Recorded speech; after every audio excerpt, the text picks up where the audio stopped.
let's go ahead and just kick this off. First off, guys, thank you all so much for being here today. For those of you who don't know me, I think there are one or two folks who I don't know personally in this event. My name is Greg. I am the writer of the libretto for a work in progress right now called the Monstrodyssey. Tony, are you selling butt scratchers in the chat? Okay. Hey, Micah. Yeah, if you guys can't already tell, we have, hey, Mark, it's good to see you, buddy. We have, what up, Greg? Yeah, we have a robust chat going already.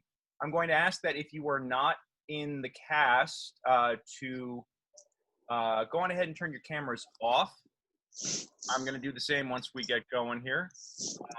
The show, what we're doing today is a workshop reading of the libretto. There is no music. Mike is going to start music hopefully on this next draft if he deems my libretto worthy of it, I suppose. I'll give Mike the opportunity to unmute and defend himself if I tease him a little too much. But you all right, Scott? Yeah, I was I was thinking of the you have stage directions, and they are too clear, dead inside, and then they are deader than dead inside. So I'm glad that it was reading well through the camera because you asked me if I was okay. Your rehearsal is spot on. That's so that's perfect. So yeah. Again, this is a workshop reading of a musical that's currently in development. This is the second draft, version 2.5 is what we're calling it. We were originally going to do a reading of this last week. I had some inspiration last week at the 11th hour that made me want to rewrite whole sections of the show. What's hilarious is that at 7:30 last night, after chewing over all of those changes, I got rid of one of the main ones that I was trying to make because it was just taking away from everything. And I wound up rewriting a good 60 pages last night, which I finished at about 11:30 this morning. So if you see me getting up and coming back with another mug, it's because, yes, I have high-octane coffee right now. I earned these bags. It's not just playing Fortnite, I promise. Okay. Where did Tony go? Damn, this is a fresh script then. Yeah, I had literally just finished it when I messaged it to you guys. I literally finished the last word, exported and sent to y'all, and then went to bed. I'm so sorry, Micah. I will make sure I put Snowball Mike and Butt Scratchers in the chat back as monsters in the next draft, I promise. Yeah. Oh, Lord. Okay, you know how they tell you on YouTube never to read the comments? Never read the comments. Before things get too much crazier, I should also mention that this, if you guys have not been following along on my YouTube channel, I have actually been documenting the writing process, the development process of the show. I even recorded a spontaneous vlog last night / this morning, which was quite entertaining and sleep deprived. So I'm sure whenever I manage to get that up, you'll all be entertained. But the reason why I bring that up isn't just to plug my YouTube channel, which you should totally subscribe to, but you should also just be aware that I'm planning on taking the video of this reading and putting it up on my channel. So all of my actors have graciously given their consent on this, but I want to make everybody else aware too that everything, including the Q&A, will be put up on my YouTube channel for public consumption. So just, adjust your expectations accordingly. I don't think the chat window goes with it. Speaking of the chat, this being a workshop reading, we're going to be looking for feedback. It's really funny when you start writing something based on Greek philosophy, that when you start tinkering with it and you start scratching just below the surface, things get deep real quick. I said I rewrote about 60 pages last night. It's true. I don't think I rewrote some of them terribly well because I started writing on it and suddenly found myself going, holy shit, I'm taking on systemic racism. Oh my God, I'm dealing with, what makes a just society, and can you actually have a just and moral society founded on a lie? There's major ethical and moral things that I tapped on and went, oh God, I don't know how to handle this yet. So it's gonna rush past some things, you know. And I actually found that I thought that the ending was kind of abrupt, but I also felt like, and you'll see what I mean, but I also felt like I explained what was going to happen after that point already, so there was no point in telling. So I don't know. We're gonna see if this goes over well or not. But what I would appreciate is, as you guys go, if you have thoughts, if you have questions, if you have insights, if you have stuff that you like, if you have stuff that makes you curious, please put it in the chat. We are not going to address it during the reading. We will address it after the reading as a part of the Q&A. We'll start with scrolling back into the chat and checking things out. And then from there, we will go in and, pardon me, guys, my brain just stopped. We can then continue with doing live in-person Q&A. But yeah, that's all I want to say at this point. If you have, like I said, if you have thoughts, whatever, please throw it in the chat, and we will respond to it after the reading during the Q&A. And with that, I'd like to go on ahead and introduce my lovely cast, and then we can officially get this thing a-rolling. So I'll call upon each of you individually. So Graydon, go on ahead and step up.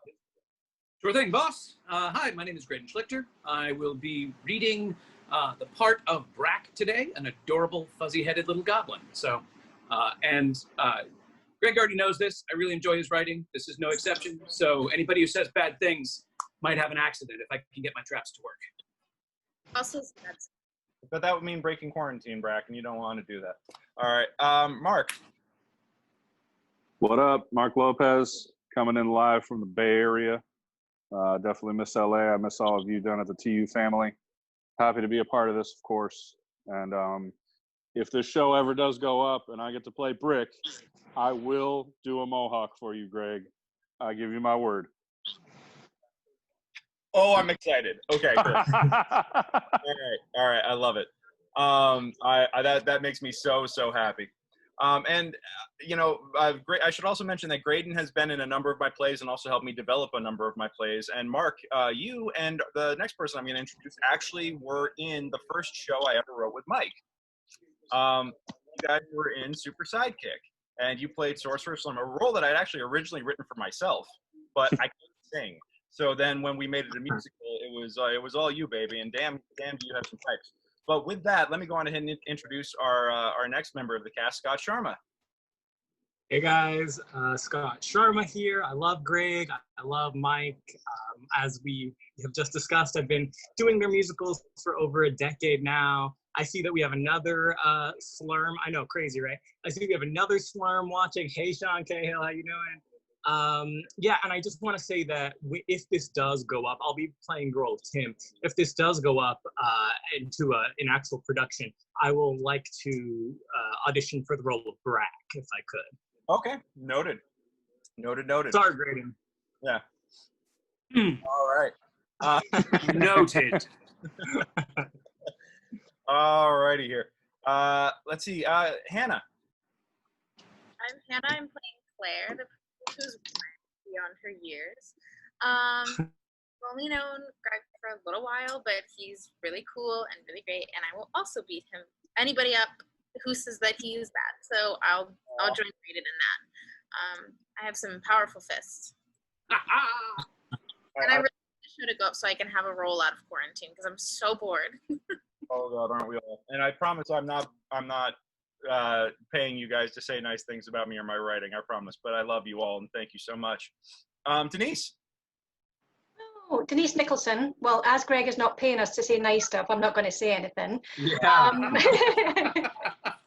I am very happy and grateful to be performing female swing today, so I will be in and out playing different characters throughout. Thank you, Greg. Oh, my pleasure. And Carrie? Hi, yeah, it's me, Carrie. I'm, what am I reading? Zim, Floyd, Carl, first adventurer, first raider, first patron, and fourth villager. So yeah, this will be fun. I've done a play or two with Greg, I think, before. So yeah, with that. Yeah, you've had to deal with me directing. That's even worse than my writing. Lots of war stories. Yeah. And Tony. Howdy. J. Anthony McCarthy. I'm going to be your narrator today, as well as second male swing, Jim, second raider, second adventurer, barkeep, second patron. So I'll be in and out with different things as well. And hopefully we'll keep this thing moving properly for everybody to enjoy.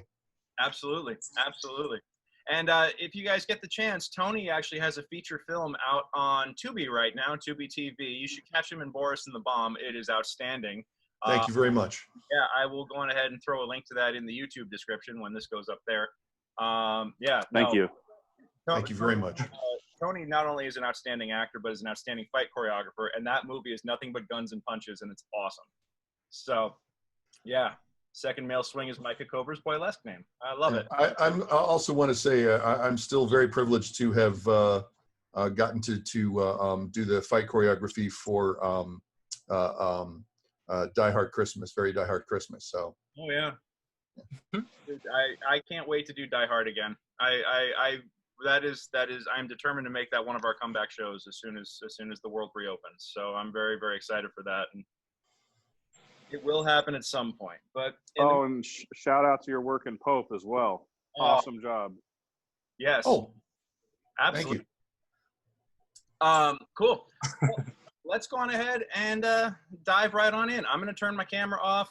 Cast members, because we have the security stuff in place, if you could do me a favor and just not mute yourselves. So this way we can, I don't have to ask to unmute anybody. That'd be awesome. But yeah. Hey, Greg, quick question. We can turn our cameras on and off, though, right? Yeah, you should be able to turn your cameras on and off just fine. So Okay, I'm going to keep my camera off because I'm reading off my phone. And I know the camera freezes if I try to read from a script on my phone. So my camera's going to be off the whole time.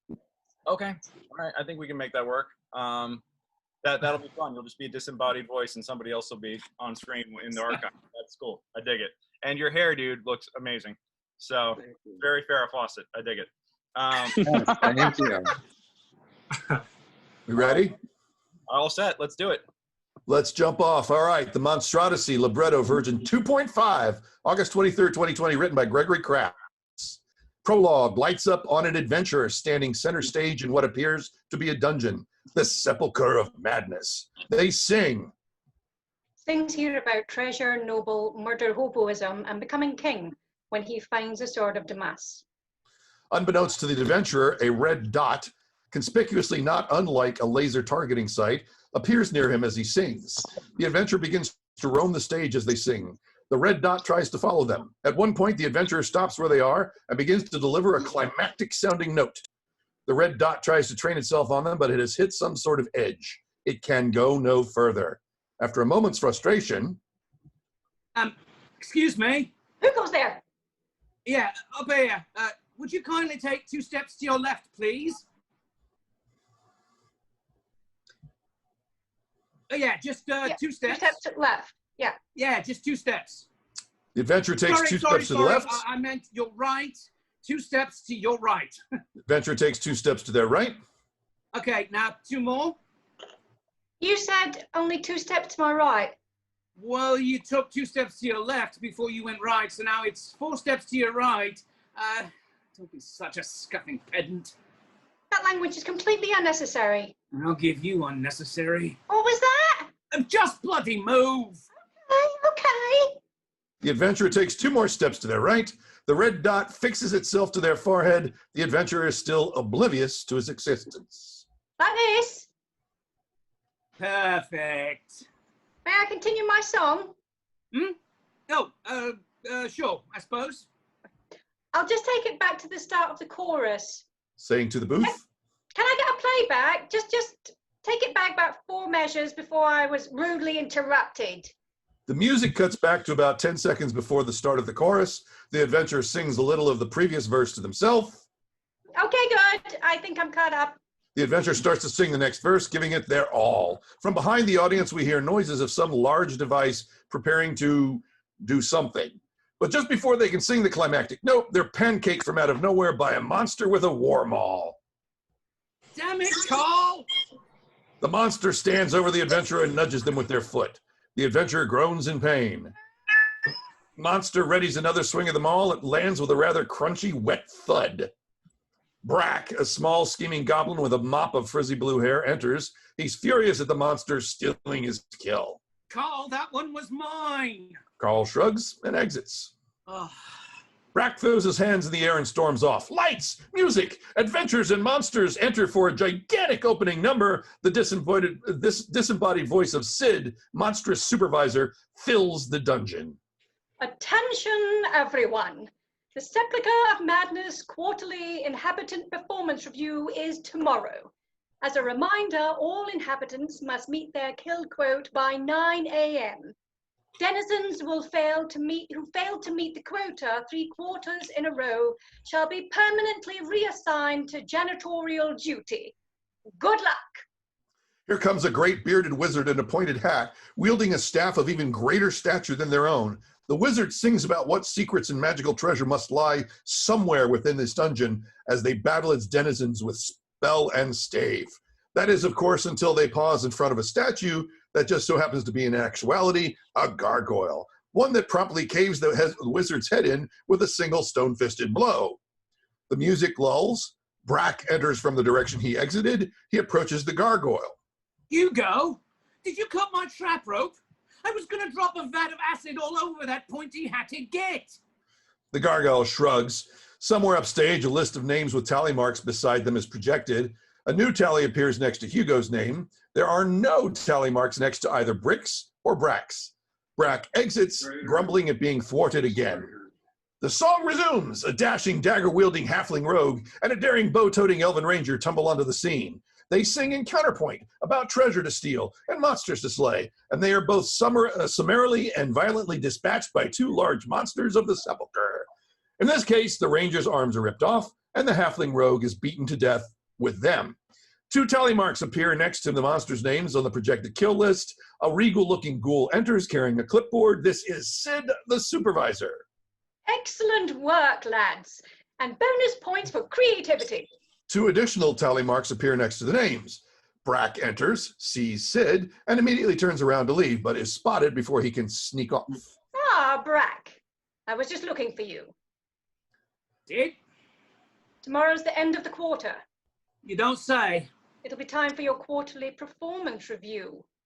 Same as every quarter for 3 quarters now, ever since Floyd took over. Floyd will be reviewing the performance and kill totals for every monster on this level. And? And you're not on the kill list. Again. I know.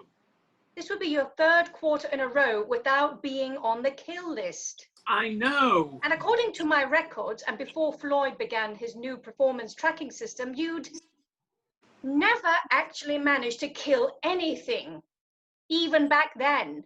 Well, it's not for lack of trying. Brak, it costs us gold every day to house, feed, and arm you. I know. And all Floyd asks in return is that you kill any invaders that threaten our home. I know. It's not like there's a lack of opportunity. We fend off raiding parties practically around the clock. It sounds simple, but it is simple, Brak. Quite simple. We can't afford to waste space, food, and weapons on someone who won't do their part. You're from a long line of guardians, Brak. A proud lineage. You don't want to spend your life shoveling out nightmare stables, do you? Of course not. Then you'd better get with the program. You have 1 more night to get on the kill list. The same goes for your tall friend. What's his name? Rock. Brick. Brick, right. Stab something, shoot something with a crossbow bolt, drop a rock on someone, whatever it takes. But my traps, don't work. They've never worked. You need to stop relying on them and actually get your hands dirty. If you don't, it can't help you. Understood? Understood. Be on the kill list by tomorrow morning, or else. Sid exits. Brak grumbles, turns, and exits the other way. The song resumes. Offstage, a bard starts to sing, but is cut off with a scream in an El Kabong style, kabong, quickly followed by the body of said being thrown onto stage, their head fatally encased in the body of a smashed lute or guitar. The scene shifts from the Sepulcher of Madness to the nearby village. 3 brothers, Jim, Zim, and Tim, are about to embark on their own delve into the sepulcher. Zim is large and powerfully built with a big mohawk. Jim is small and shifty, not unlike Brak. Tim is the runt of the litter, the youngest and slightest of body. Bro, our first dungeon delve. Yeah, dude. Sepulcher of Madness, here we come. I'm gonna be king, bro. Oh, not if I find the sword of dumbass first, dude. Bro, we talked about this. I told you, dude. Whoever finds it first gets it. You can be my advisor. Ugh, like the steward, bro? That's lame. Come on, bro, you gotta keep up. As they start to head off, Claire enters. She is a deaconess of Sapientiae, goddess of truth and light. And while she is young, she is wise beyond her years. Tim. Claire. Bro, what's the holdup? Dude, Timmy's little girlfriend's here to see him off. She's not my girlfriend. So you're really going, just the three of you? Just the two of them, really. I mean, Zim and Jim won't let me delve with them. I still can't really... I mean, I'm having trouble with... I don't know, I'm a liability down there. And hey, they need me to stand guard over the camp. There's still plenty of danger around the entrance. You be careful. Yeah, dude, you be careful. Yeah, something may jump out at you and cause you to wet your bedroll, bro. Again! I don't wet my bedroll. I know. Don't worry, bro. Little Timmy will be just fine in camp. Yeah, dude, maybe he can practice casting spells that don't burn his eyebrows off anymore. That was just one time. And you still can't cast a spell right, bro. Yeah, dude, you're lucky we're bringing you at all. The little bro begged us to take him along. Dude, maybe you can try practicing your magic while we're off getting the sword of Damas. Yeah, bro. Instead of sitting in camp polishing your wand. Just ignore them, Tim. Yep. We'll be back in a few days. You do that. Claire hugs Tim. Jim and Zim hoot and holler. Tim, mortified, pulls away and storms off. Bro, where do you think you're going? Yeah, dude, who's going to carry our stuff? Tim turns around. Zim holds out his bag. Tim reaches for it. Zim drops it to the ground. Try and keep up, bro. Dude, what a loser. Claire watches with great sadness as Tim gathers up his brother's bags. Tim can't bear to look at her. You know what they say. Family first, family always. He exits, not looking back. Once he's gone, Claire turns and exits herself. Back inside the Sepulcher of Madness. More heroes, more deaths. The more creative and comedic, the better. A montage of combat and violent death. In each case, Brak is a hair's breadth from killing the invader, but is thwarted at the last second by a competing monster. Finally, Brak stumbles upon a duel between a fighter and another monster. He throws his dagger. The monster has the upper hand and knocks the fighter backwards into Brak. The fighter is accidentally impaled on Brak's dagger. They slump over, apparently dead. Brak is in shock. After a beat, he throws his arms up in celebration. I did it! I did it! He begins to do a victory dance. Other monsters stop what they're doing to watch him. After a moment, Brak turns upstage and waits to see his kill hit the scoreboard. A moment passes. Nothing happens. Brak turns around confused and sees that the fighter is still alive, trying to crawl away. Oi, get back here so I can kill you proper. Brak draws his dagger and is about to pounce on the helpless invader when the monster who'd been dueling him first swoops in and finishes the fighter off. The tally mark appears next to the monster's name on the kill list. Brak is devastated. Oh, come on. I feel like I should get partial credit for that one. The monster sneers and exits. Not even an assist? Dejected, Brak sulks off as a monster chorus finishes the opening number with a big flourish. Musical sting and blackout. Act 1, Scene 1 lights up on Brik, a tall, muscular, red-skinned hobgoblin with hair styled in a large black mohawk. He sits facing downstage, staring blankly at the fourth wall. Brak enters. Hi, Brak. Brik, what are you doing? Nothing. I know you're doing nothing. Want to know how? How? Because your name's not on the bloody kill list, that's how. You're going to start a brand new lifetime career as the resident brew handler first thing in the morning, and you're in here sitting on your duff staring at the bloody wall. What have you been doing all day? Thinking.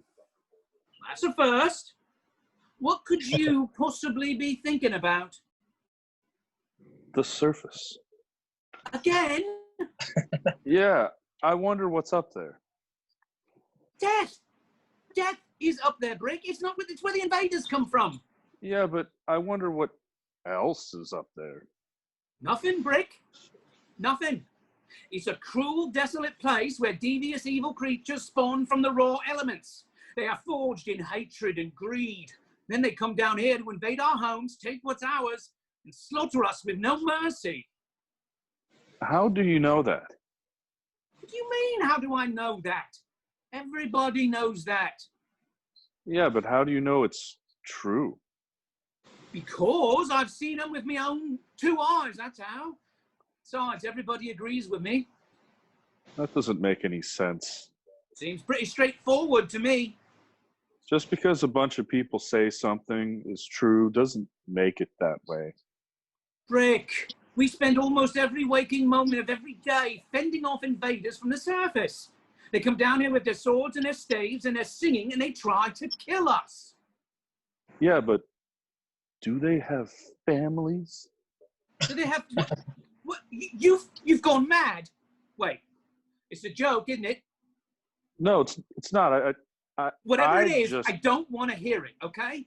I've had a long day and I want to get good and drunk on spider wine before turning myself over to janitorial and assuming my new responsibilities walking Sid's pet basilisk. Remember when our job was just to guard that door over there? Make sure no one ever opened it. That was it. That was the whole gig. Make sure nobody ever opened the door to room B13. It was like that for generations. It's what we did. It's what our fathers did before us, what their fathers did before them, and their fathers before them, and so on and so forth. For over 200 years, our two families have represented the last line of defense for room B13, and nobody has ever gotten past us. Mostly because no invader has ever gotten this far before. But that's beside the point. Our job was to stand guard, and we've never abandoned our posts.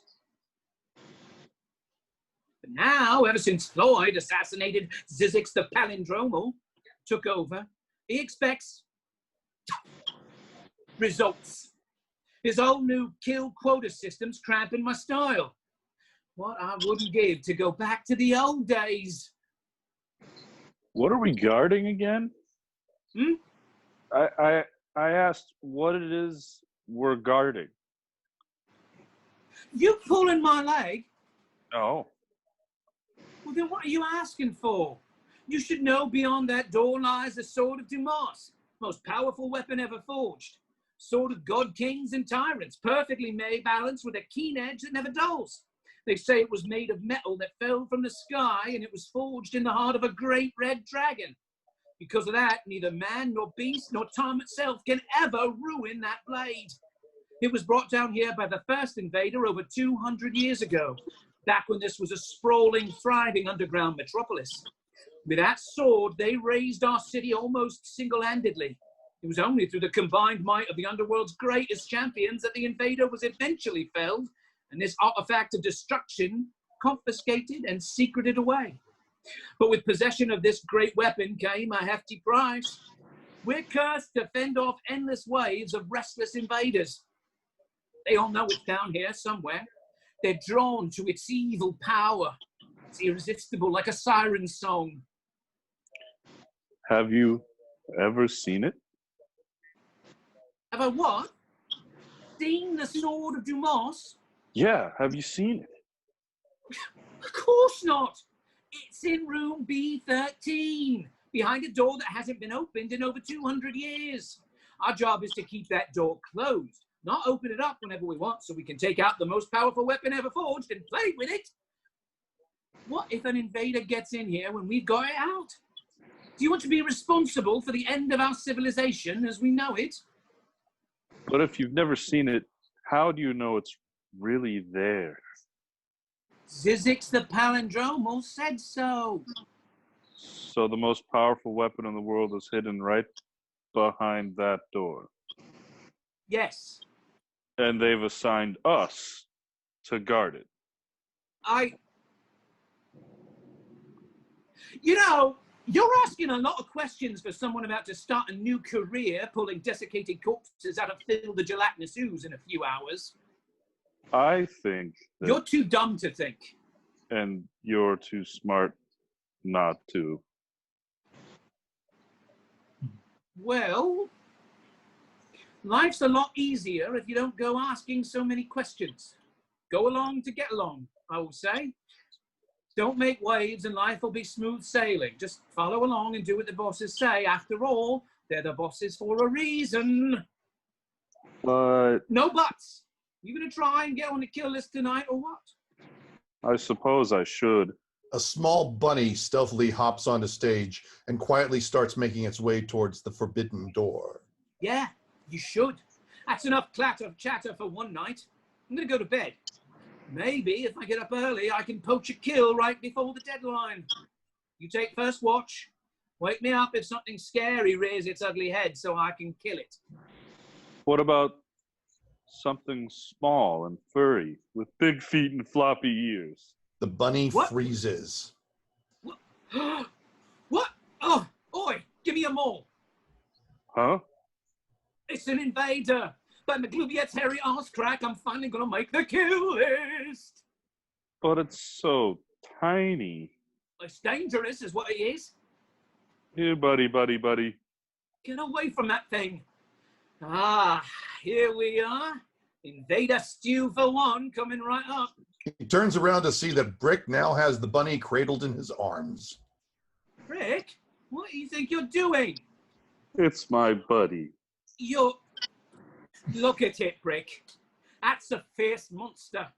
Blood red eyes, pointy teeth. Oh, it's nibbling at my fingers.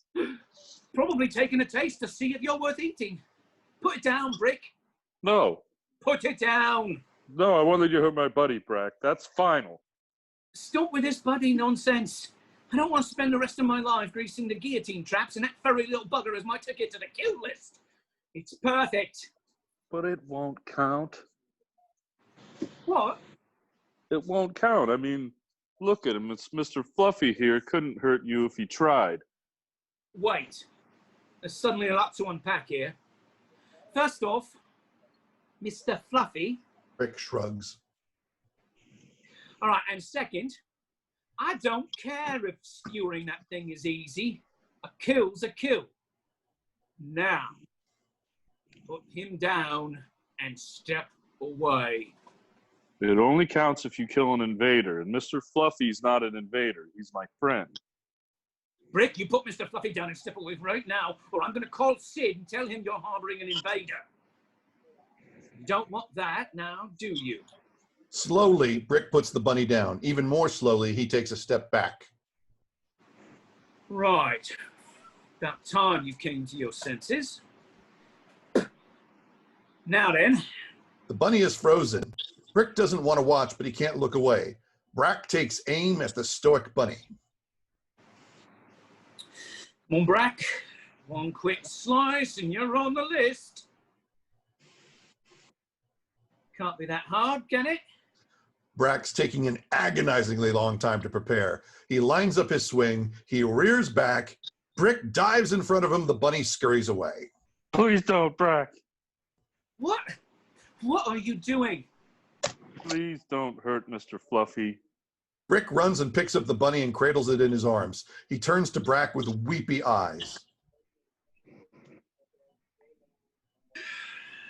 Oh, all right. Yeah. Crushing this little bugger probably wouldn't count anyway. That's what I said. I know. That's what I just said. You just said. Never mind. Just get out of here, will you? We'll get in trouble if Sid sees. Can he spend the night at least? Sure, fine, whatever. It's just got to be gone by morning. By morning. Got it. Right. You and Mr. Fluffy take first watch, will you?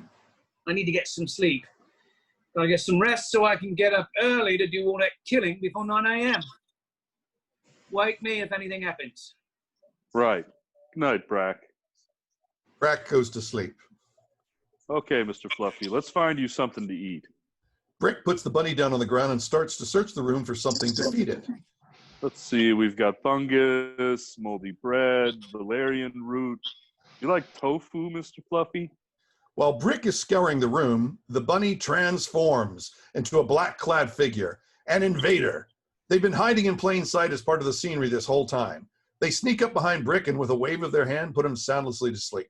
They gently lay him on the ground, then quickly check on Brak, who is out cold. The inventor turns to the door and with a wave of their hand, it opens. Emerald light spills through the door, bathing the figure in it. A beat, blackout. Act 1, Scene 2, a clearing outside the Sepulcher of Madness. It's night. Jim and Zim enter fresh and energetic. A few beats later, an exhausted Tim follows, carrying all of the bags. Will this do, dude? Bro, this'll do. Dude, put the bags down and make camp. Yeah, what are we having for dinner, bro? Ah, geez, I'm sorry, guys. We were expecting me to cook. Yeah, Oh, dude. Yeah. And you got to set up camp too, dude. Yeah, it's why we brought you along, bro. Yeah, dude, do your job. Okay. Yeah, and be quick about it, bro. We gotta get some rest if we're gonna head down to the Sepulcher of Madness in the morning. Dude, you want to go and scout it out? Sure, bro. Hey, little bro, dinner better be ready when we get back. Yeah, dude, and there better be a fire. And bro, our bedrolls need to be laid out. And you gotta the cat hole, dude. Yeah, and bro. Yeah, I got it. Yes, I got it. It will all be done by the time you get back, okay? Don't get testy with me, dude. I'll remember this when I'm king. Yeah, bro. The older brothers exit, leaving Tim to his devices. Act 1, Scene 3. The next morning, it's quiet. Everything is still. The forbidden door stands ajar, but the eerie green glow no longer emanates from the room beyond. Brak stirs, sits up, stretches, yawns. He gets up, scratches himself, stokes the fire, hangs a kettle on a hook over it, stumbles toward the chamber pot, located off stage, of course. He walks right by the open, hidden, forbidden door, not noticing its unusual state. We hear Brak urinate. Yes, we hear it. Maybe he mutters or sings to himself as he goes. He finishes, does not wash his hands. He is a goblin after all. Comes back out, walks right past the open door, still oblivious. Grabs a mug from whatever serves as their kitchen, goes to the kettle just as it starts to whistle. He's practically looking right at the open door as he pours the tea, but still hasn't noticed. He takes a sip, looks right at the door, spit take. Brik shoots awake. What? Boy, that's scuffing hot, that is. Ow. Told you to blow on it first. Hey, what do you know? You don't even drink tea. Besides, it's for refined beings like myself. Brik grunts. Brak takes another sip of tea. He finally notices the door. Spit take. I told you to blow on it first. No, you twit. The door. Brik sees the door. Brak is already searching their room. What? It's open? Oh, that's a bad thing. Of course that's a bad thing, you idiot. Did you open it? No. Well, I didn't open it. Then who did? It's Sid, Floyd. No. Wait. Where's the bunny? What? The bunny, the rabbit. What you call him? Mr. Fluffy? What are you talking about? The furry little creature you stopped me from smashing last night so I could get on the kill list. The big-footed, floppy-eared, chompy-toothed furball. You don't know what I'm talking about, do you? You don't remember your new best friend, Mr. Fluffy? Brik shakes his head no. What do you remember from last night? Very long pause. Brik shrugs. Something weird's going on here, Brik. Yeah, the forbidden door's open. And I suddenly think that maybe Mr. Fluffy had something to do with it. Ha! Footprints. Huh? In the dust. Invader-sized footprints. But how'd an invader get in here? Must have snuck in while I was asleep. It's not good. Course that's not good. If Floyd finds out, we'll be scrubbing out the crypt latrines with our toothbrushes for the next 10 lifetimes. How's he gonna find out? Well, Brak freezes. Brick's got a point. you've got a point. You know that? I do? Yeah. Technically, we're the ones who are supposed to report any intruders. Right. But if we do that, we're definitely going to get reassigned. Right. And for the moment, we're the only ones who know the door's been opened. Right. So if we just don't tell Sid... We don't get in trouble? Ha! Right you are, Brik. You really are almost smarter than your namesake. Thank you.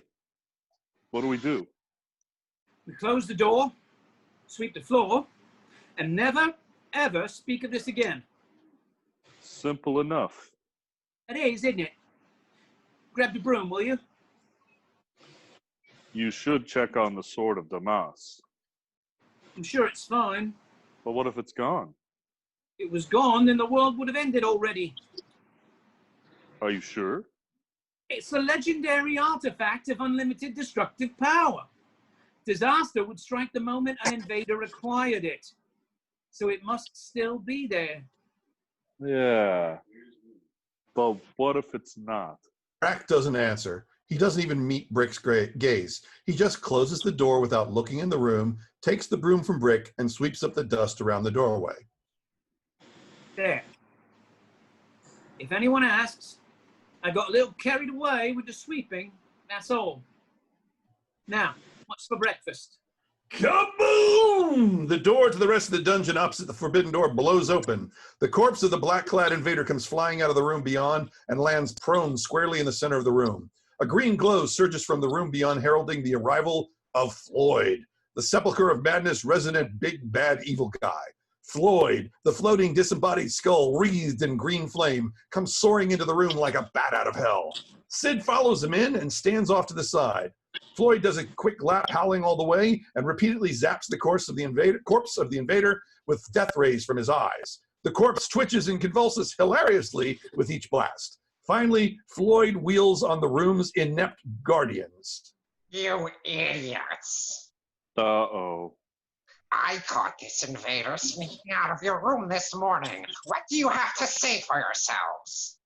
Hey, look, an invader. Floyd, I can explain. Oh, you can you? We were standing guard last night, you see, and Brik found this bunny, and... Oh, you mean this bunny? Floyd zaps the invader's corpse again. It turns into the bunny. To Fluffy. Hey, a bunny. Ah, you imbecile! Floyd zaps the corpse. It turns back to the invader. Does this look like a bunny to you? Floyd zaps the corpse on each word and it transforms accordingly. Bunny, bad guy, bunny, bad guy, bunny, baddie. Do you get where I'm going with this? You mean to tell me if I'd actually killed that thing, I'd be on the kill list? Of course you would. Sid! Yes, sir. Schedule these two for execution. We'll do it today during the all-hands meeting before quarterly reviews begin. Yes, sir.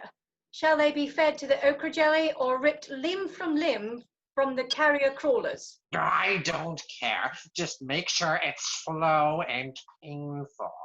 In the meantime, lock them in here. I'll send my guard down to fetch them when it's time. Floyd exits, followed by Sid. Very well, sir. Sid closes the door. We hear a large deadbolt slam into place. Well, that escalated quickly. What are we gonna do, Brak? Brak goes to the door, extracting a small set of tools from his pouch. Tell you what we're going to do. We're going to get a scruff out of here. That's what we're going to do. And go where? Beat. Brak pauses to consider his options. The surface. Really? Yep. But wait. I thought you said that there was only death on the surface. Yeah, well, if my only choice is a certain death down here and certain death up there, I'm picking death on my terms, not Floyd's. The door clicks. Brak opens it slowly, sticks his head out, and looks around. Let's go.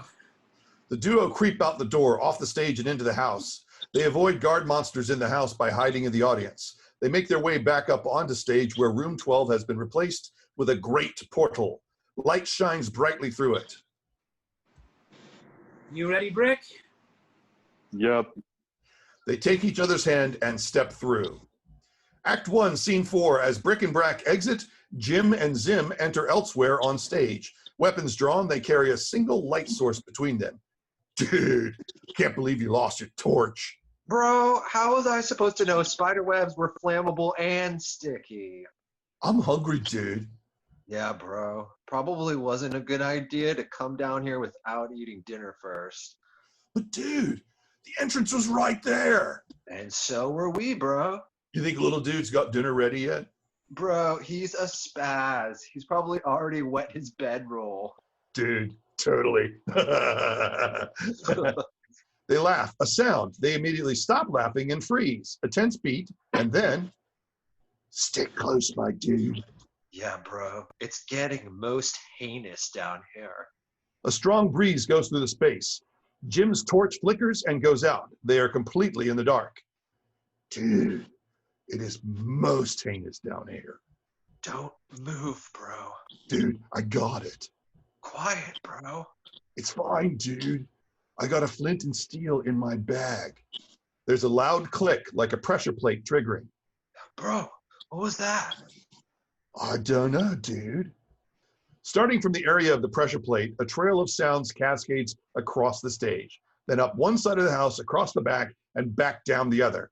As it reaches the stage, Jim's light source flickers back to life, just in time for us to see their horrified expressions as they yell in terror and then blackout.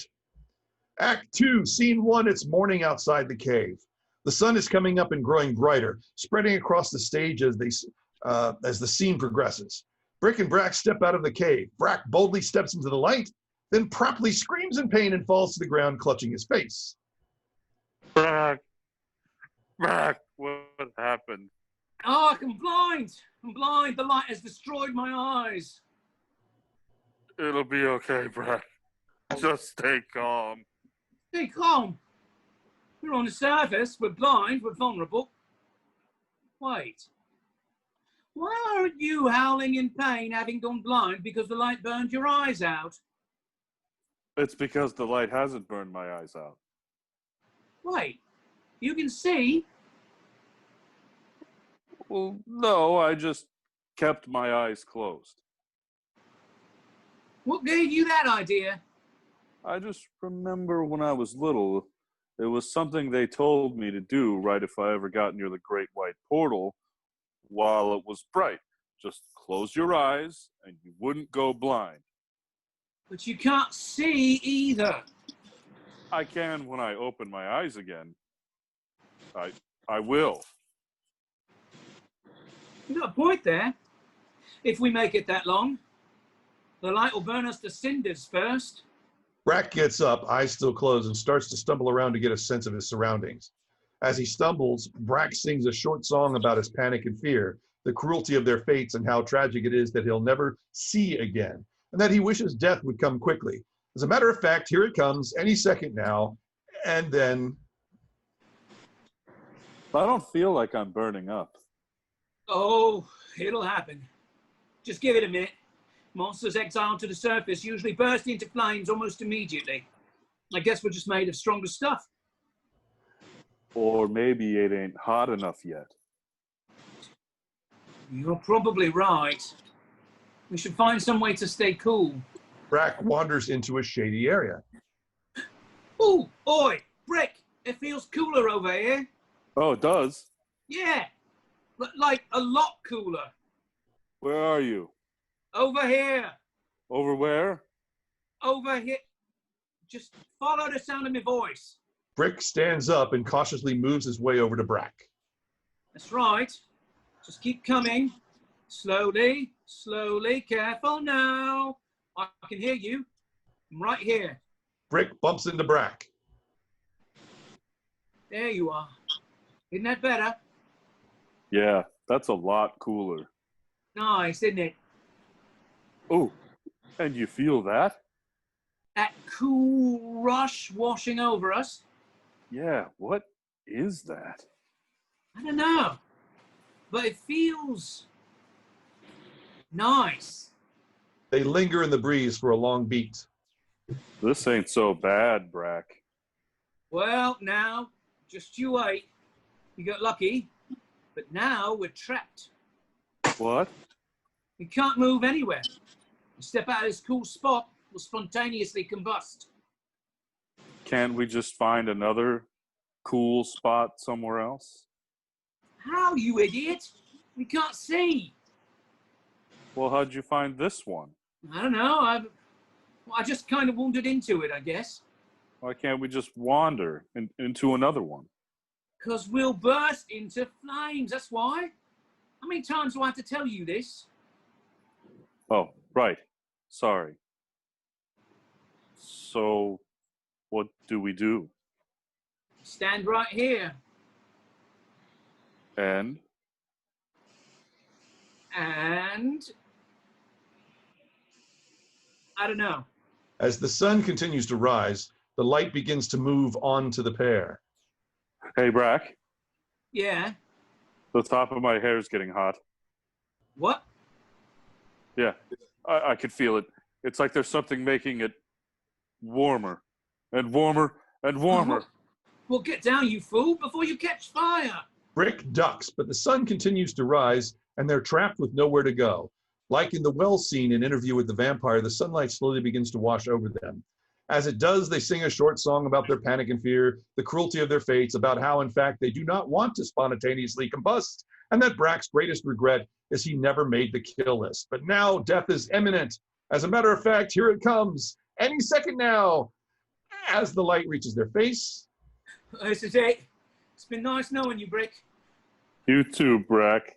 The pair huddles together as the sun rises over the embankment. They are awash in light. A moment passes and nothing happens. Any second now. I can feel it. Any moment now, we'll just go right up in smoke. It's getting a little warmer. It is. It's a fiery doom just waiting to happen. It's kind of bright through my eyelids, like light's trying to break in. That's the first phase of catching fire. Farewell, friend. I don't think we're going to burn up, Brak. What? I said, I don't think we're going to burn up, Brak. It's just warm and so bright we can't see.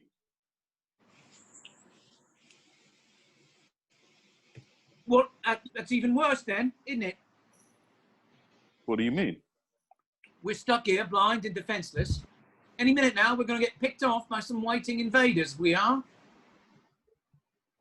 Yeah, I bet they're out there right now, just watching and waiting. Oh, and I bet they're laughing at us too. But you're right, Brik. Just waiting to get bored enough before they come. As they stand there, Brak begins to sing a short song about his anger and indignation at getting laughed at by the waiting invaders, the cruelty of their fates, about how, in fact, the invaders should stop toying with them and hurry up and get on with it. I mean, they're blind and defenseless.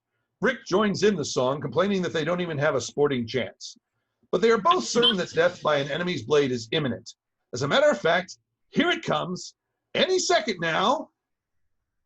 Beat. During the song, Tim emerged from behind the pair. He's confused by the strange sight before him, but there is a hint of recognition in his confusion.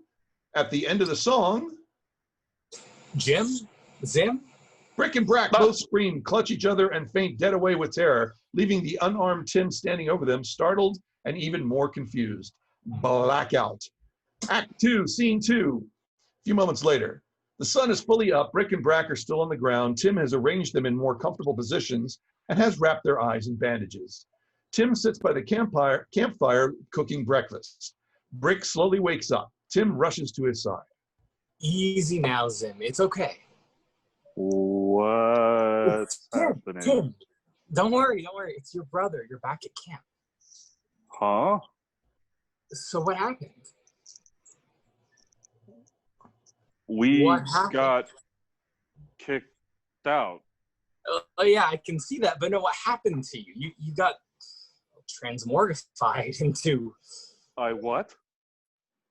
Oh, gods. He doesn't know.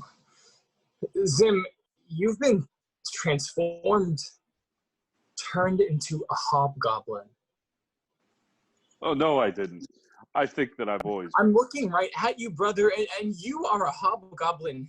Red skin, yellow teeth, smelly. You really check all the boxes. Oh, but at least your hair is the same. It's a big red mohawk. That's convenient. What? Don't worry. Jim's got it even worse. He's turned into a goblin. Still has his blue hair, though. I still can't see nothing. It's okay.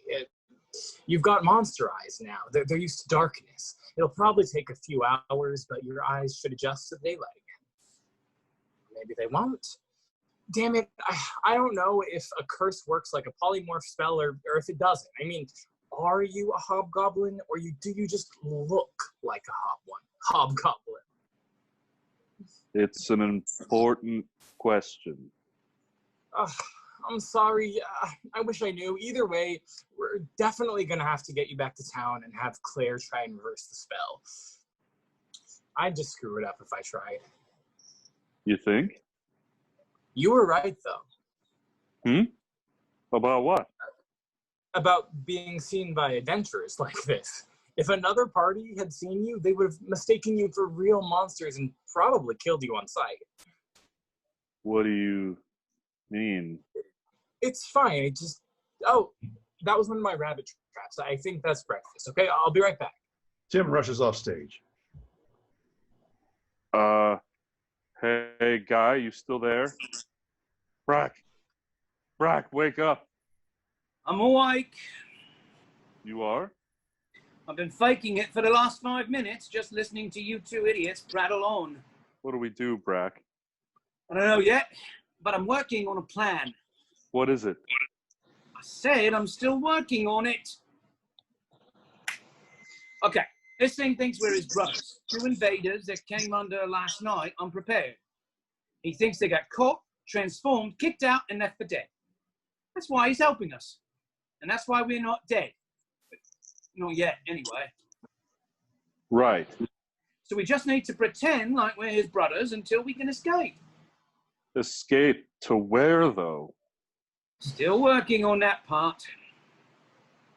I thought you said there was nothing up here but death. Well, that may be, but we're still alive. And as long as we are, I intend to stay that way. But what if his brothers come back? His brothers? If they went down in the middle of the night unprepared, they ain't coming back. If you know what I mean.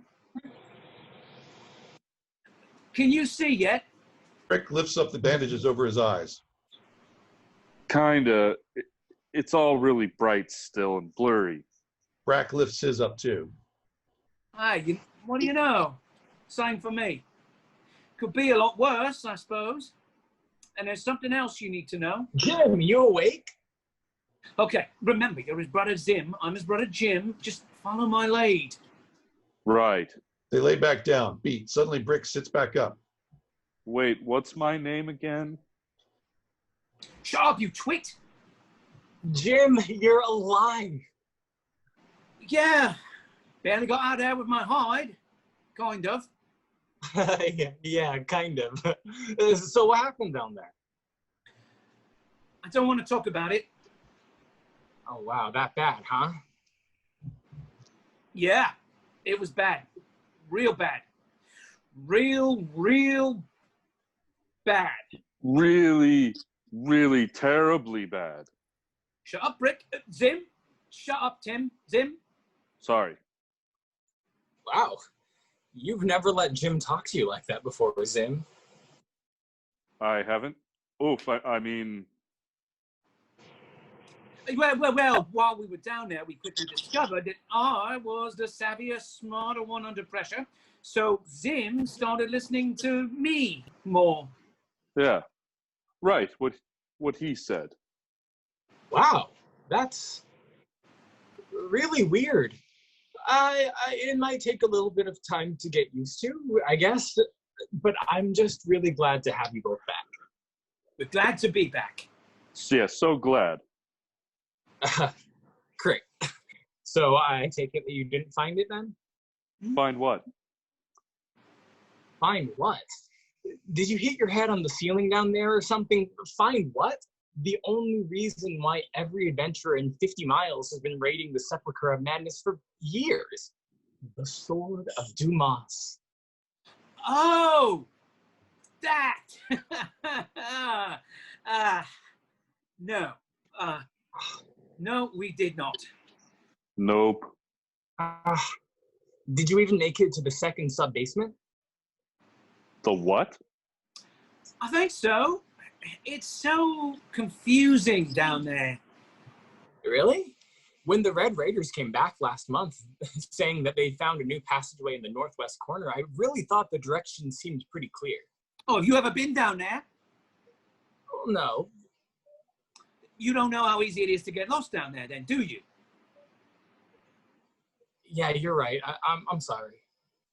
It's all right. What? He didn't know.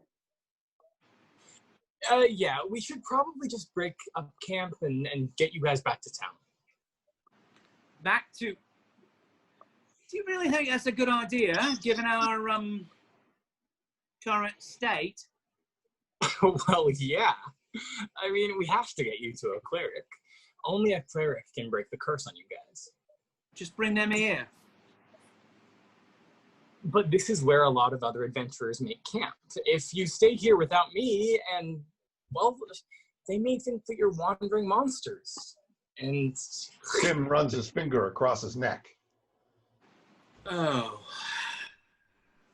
Here, I'll pack up the stuff and we'll be on our way, okay? Another party could show up any moment. Right, you do that. Do you need any help? What? Packing everything up. No. I've got it.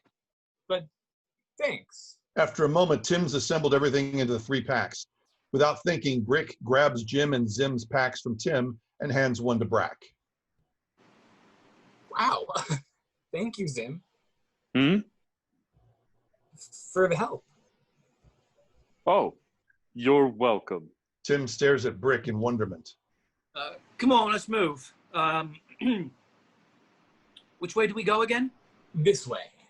They turn to exit and walk right into a heavily armed adventuring party. Oh, scuff it. Blackout. Act 2, Scene 3, the town square, daytime. Brik, Brak, and Tim are shoved on a stage by the adventuring party. They are followed by an armed mob. The mob chants and howls for Brik and Brak's swift, violent execution. The mayor enters from the opposite direction. What is the meaning of this? Oi, how many times are we going to have to explain this? Quiet, Greenskin. Report. Well, we found these two outside the entrance to the Sepulcher of Madness. Is this true? Yeah, and little Timmy here was helping them. Ow, hey! Oi, leave him alone. The adventurers all draw their weapons on Brik. What was that, rat farmer? What's wrong with farming I rats? said My not mother about was a trying rat that farmer. someone your own That's size. What's going Claire on? rushes in. Him. Oh, Claire, I need your help. Sorry, I was laughing a lot. Jim and Zim, they're... First. Yes, they went down into the Sepulcher of Madness, all normal, and then they came out like this. But how do you know that they're your brothers and not actual monsters? This brings Tim up short. That thought had never occurred to him. Brak throws his arm around Tim. Of course we ain't monsters. Me and Zim here left for... Tim, Tim, right. Tim, magic makes me memory a little fuzzy. Anyway, we left Tim behind for safety's sake as we delved into the Sepulcher of Madness. There we was, just the two of us, alone in the darkness. Yeah, it was dark. You're scuffing right it was, Tim. You're scuffing right. We fought against onrushing hordes in darkness, black as pitch. I was there, swinging my sword, chopping fools' heads off left and right. There was bodies and blood everywhere. And these monsters, they were all dead. Because, I killed them. Brak gets more and more into telling the story of living out his greatest fantasy. An arm here, crack. A leg there, whoop.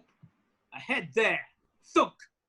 Body parts just flying through the air, which runs thick with gore and entrails. I think we get the idea. When finally we go around this corner and come face to face with this horrible creature. So terrifyingly beautiful, she's almost grotesque. Ebon skin, hair the color of finest spider silk, frozen blue eyes, and pure evil from head to toe. Yeah, she was mean too. So mean, in fact, she saw how handsome and good looking we were, how we were even better looking than her, and she got angry and said, "No one can be prettier than me." And she turned into these disgusting, twisted, poor figures you see before you. Oh, I'm still handsome. Shut up, Zim. You're as ugly as ever. So then what happened? So then we ran out of here as fast as we could. We couldn't have defeated such potent, evil black magic by ourselves. Yeah, we ran. And when we came out, there was our little brother. Tim. Tim was there, and we told him what happened, and he said, you, mighty and all-powerful Claire, could help us. That you were the bestest, strongest priestess in the world. Don't go and oversell it, you stupid. Tim, what did you tell them? Just that you could help them get back to normal, okay? They're being too kind. I'm still just a deaconess, a priestess in training. Removing curses is serious business, and if I make a mistake, I could do irreversible harm. Okay, what about Friar Brownstone? He's on a pilgrimage to the Undermountain. Won't be back for 6 months. Okay, Father Cooper? Good. Dead? Got a terminal case of axe to the face in the Sepulcher of Madness on a delve with night with the crew. Oh. Yeah. Okay, Brother Ficus. Retired and moved to the mountains to live as a hermit. He retired? He's 25. You'd retire too if you were forced to watch helplessly as the rest of your party was eaten alive by a gelatinous cube. Nice one, Phil. But that leaves Me. To take care of his village by myself until Friar Groundstone returns. I can send word to him to see if he can cut his pilgrimage short, but that could take weeks. I don't know. Could you at least try, please? All right, fine. Deep Monday Lux. The lights surge, then go out. After a beat, the stage lights come back. Brik and Brak are clinging to one another with their eyes tightly shut, but they are otherwise unharmed. Interesting. What? What was interesting? This is a very curious situation, indeed. How so? This curse was clearly bestowed upon you by a very powerful force of darkness. It was? Brak elbows Brik in the ribs. Can you help them? Possibly, but first I must consult the Lady of Truth on this matter, and I need them to come with me. Release them. And for the rest of you, go home. The mob disperses, grumbling as they go. The adventurers exit. Come along. Claire starts to exit. Brik, Brak, and Tim all turn to follow. Not you, Tim. If we're going to do this, I need total concentration, no distractions. Oh. Okay. This way, gentlemen. They exit, leaving Tim behind. Act 2, Scene 4, the Temple of Sapientia. Claire leads Brik and Brak into the antechamber. Here, I first go and pray to my lady in this situation. This may take some time. While you're in here, no one shall harm you. But if you leave without me, I cannot guarantee your safety. Claire exit. Brak watches her go, checks to make sure she's gone, then turns to Brik. We're sure in it now, ain't we, Brik? Yeah. What are we going to do? I'm working on it. You think she's going to break the curse on us? What curse? She said there's a curse on us. The one that turned us into monsters? Yeah. You simp, there is no curse. We already were monsters. To them, at least. Oh, that's rude. I'm sure if you ask them, they'll be real careful not to offend your delicate sensibilities in the future. Really? No. Well, then why? Just shut up, will you? I'm trying to think. Sorry. You should do that. You're the one that's good at it. Well, it's clear we're not safe here. Best we sneak off after dark and try to find a new cave or something. We can't trust any surface dweller. Except him. What? Except him. He's nice. I like him. He thinks we're his brothers. I know. We aren't his brothers. I know. And what do you think is going to happen when he finds out we're not his brothers? He said he asked to know. Claire re-enters. Brik and Brak share a panicked look. What? It's not, I heard everything.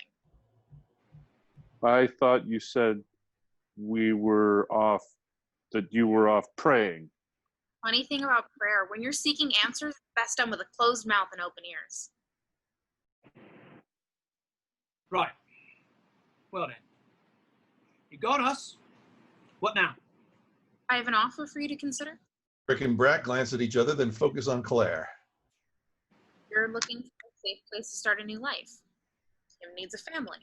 You assume the roles of his older brothers and look after him, and you can have the life you want. Win-win. And what if his brothers come back? Know where they went. Do you think they're coming back? It's a good point. Probably not. So look after Tim, and you'll have food, shelter, and safety. And what if we don't want to? Feel free to go. I just wouldn't recommend staying anywhere nearby. Adventurers come through here all the time. I hate for a group of them mistake you for an actual threat. I feel like I should be offended by that. Don't be. Now then, are we in agreement? Just one question. Why are you doing this? Why not let them kill us and be done with it? I heard a little voice tell me this is the right thing to do. Okay then. Blackout. Act 3, Scene 1. Outside the temple, evening. Tim sits by himself on a bench in front of a fire pit.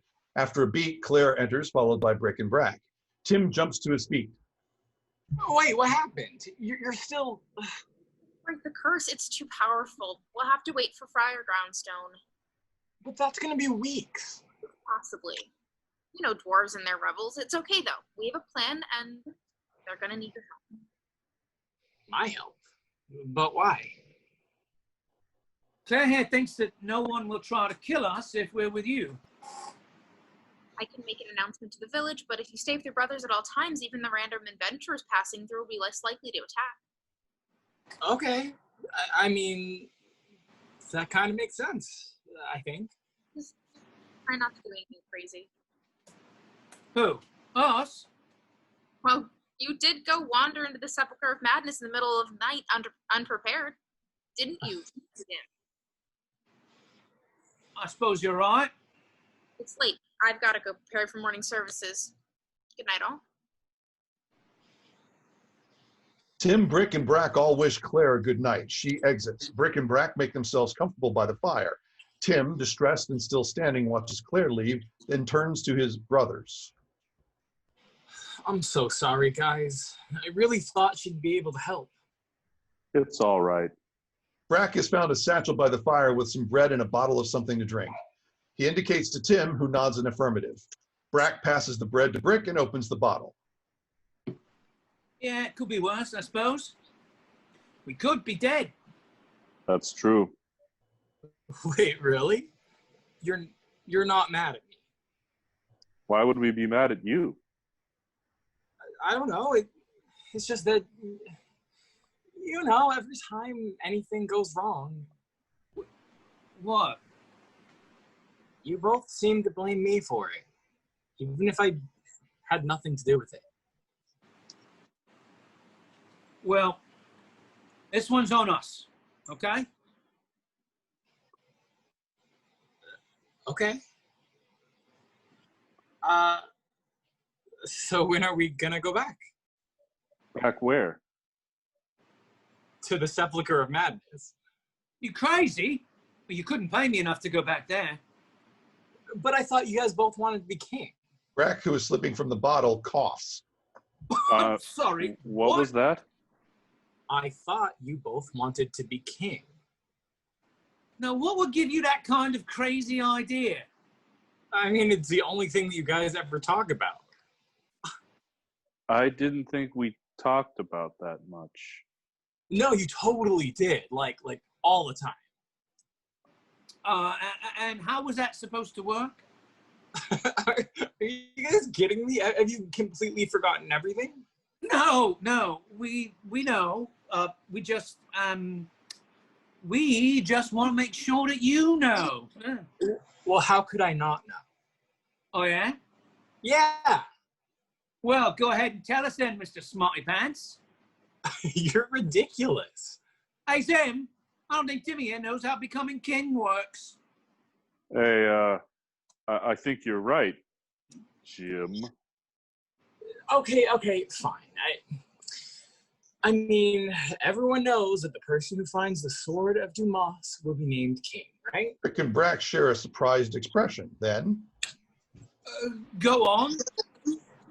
With what? What's the story behind the sword? What's it have to do with being king? Tim shoots Brak an incredulous look. Hey, Zim, Timmy doesn't know. Okay. All right. I will tell the whole story. Okay. Brik sits up eagerly for story time.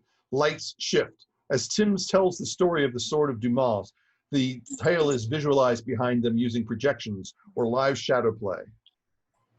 For nearly 1,000 years, the Sword of Dumas was the weapon of kings, handed down from generation to generation of the Dumas bloodline. Now, a few hundred years ago, when a great darkness arose from a dungeon to the east, King Frederick of Dumas IV rode out with his entourage of knights to face it head-on, leaving the kingdom in the care of his steward. Now, down in the depths of the dungeon, King Frederick was slain and his sword was lost. The only survivors of the attack emerged, gibbering, babbling. They'd been driven mad by the terrible things that they'd seen. The dungeon was dubbed the Sepulcher of Madness. According to the steward, anyone who recovered the sword would have claim to the throne. And since then, the steward's line has kept the land secure in the king's absence. Brik and Brak sit agog at this revelation. They'd never heard this story before. So yeah, like I was saying, I mean, everyone knows that, right? Right. Well, you sure showed us, Tim. Yeah, good job. I mean, it wasn't very hard. Well, it's not so much the story itself as it was the presentation. Right. But let me ask you a question. Sure. None of that's true, right? What do you mean? Well, if we went down there and came back with some rusty old sword, they'd name us king? Well, one of you, and if it's the right sword, then yeah. Right then. That's literally the stupidest thing I've ever heard. What? And I live with you. Oi. Showing up at a steward's castle with some sword and claiming the throne is no basis for forming a government. What are the qualifications? Oh, I survived a bunch of death traps and flesh-eating monsters and brought back this rusty toe pick so someone fetched me a crown? It's absolutely rubbish. That is? I don't, you were the ones who went down. I just told you a story, okay? God, I'm sorry, okay? God. Tim rushes Hey, off. hey, where are you going? That was mean, Brak. My name's Jim Zim, and you'll do well to remember that. And you'll do well to be nicer to your little brother. Brik gets up and leaves in the same direction as Tim. I say. Blackout. Act 3, Scene 2. Elsewhere in the woods near the village, night. Tim stands with his wand at the ready, aiming at an improvised target. He tries to cast a spell. Nothing happens. He tries again. Same result. His frustration grows. A long pause, and then without looking... Guess the transmogrification gave you the ability of dark vision after all. Huh? You can see in the dark. Oh, yeah. Can I join you? It's a free kingdom. You okay? What do you care? Why don't your spells work? Look, I don't know why they never work, okay? I just suck at magic. Is that what you wanted? What do you want? Jim didn't mean what he said. Well, good. Fine. Whatever. Now can I get back to being alone? Sure. I'm sorry. What? I said, I'm sorry. That's the first time that you've ever said that to me. Really? Yeah. Well, I'm sorry about that too. And thank you for taking care of us when you found us this morning.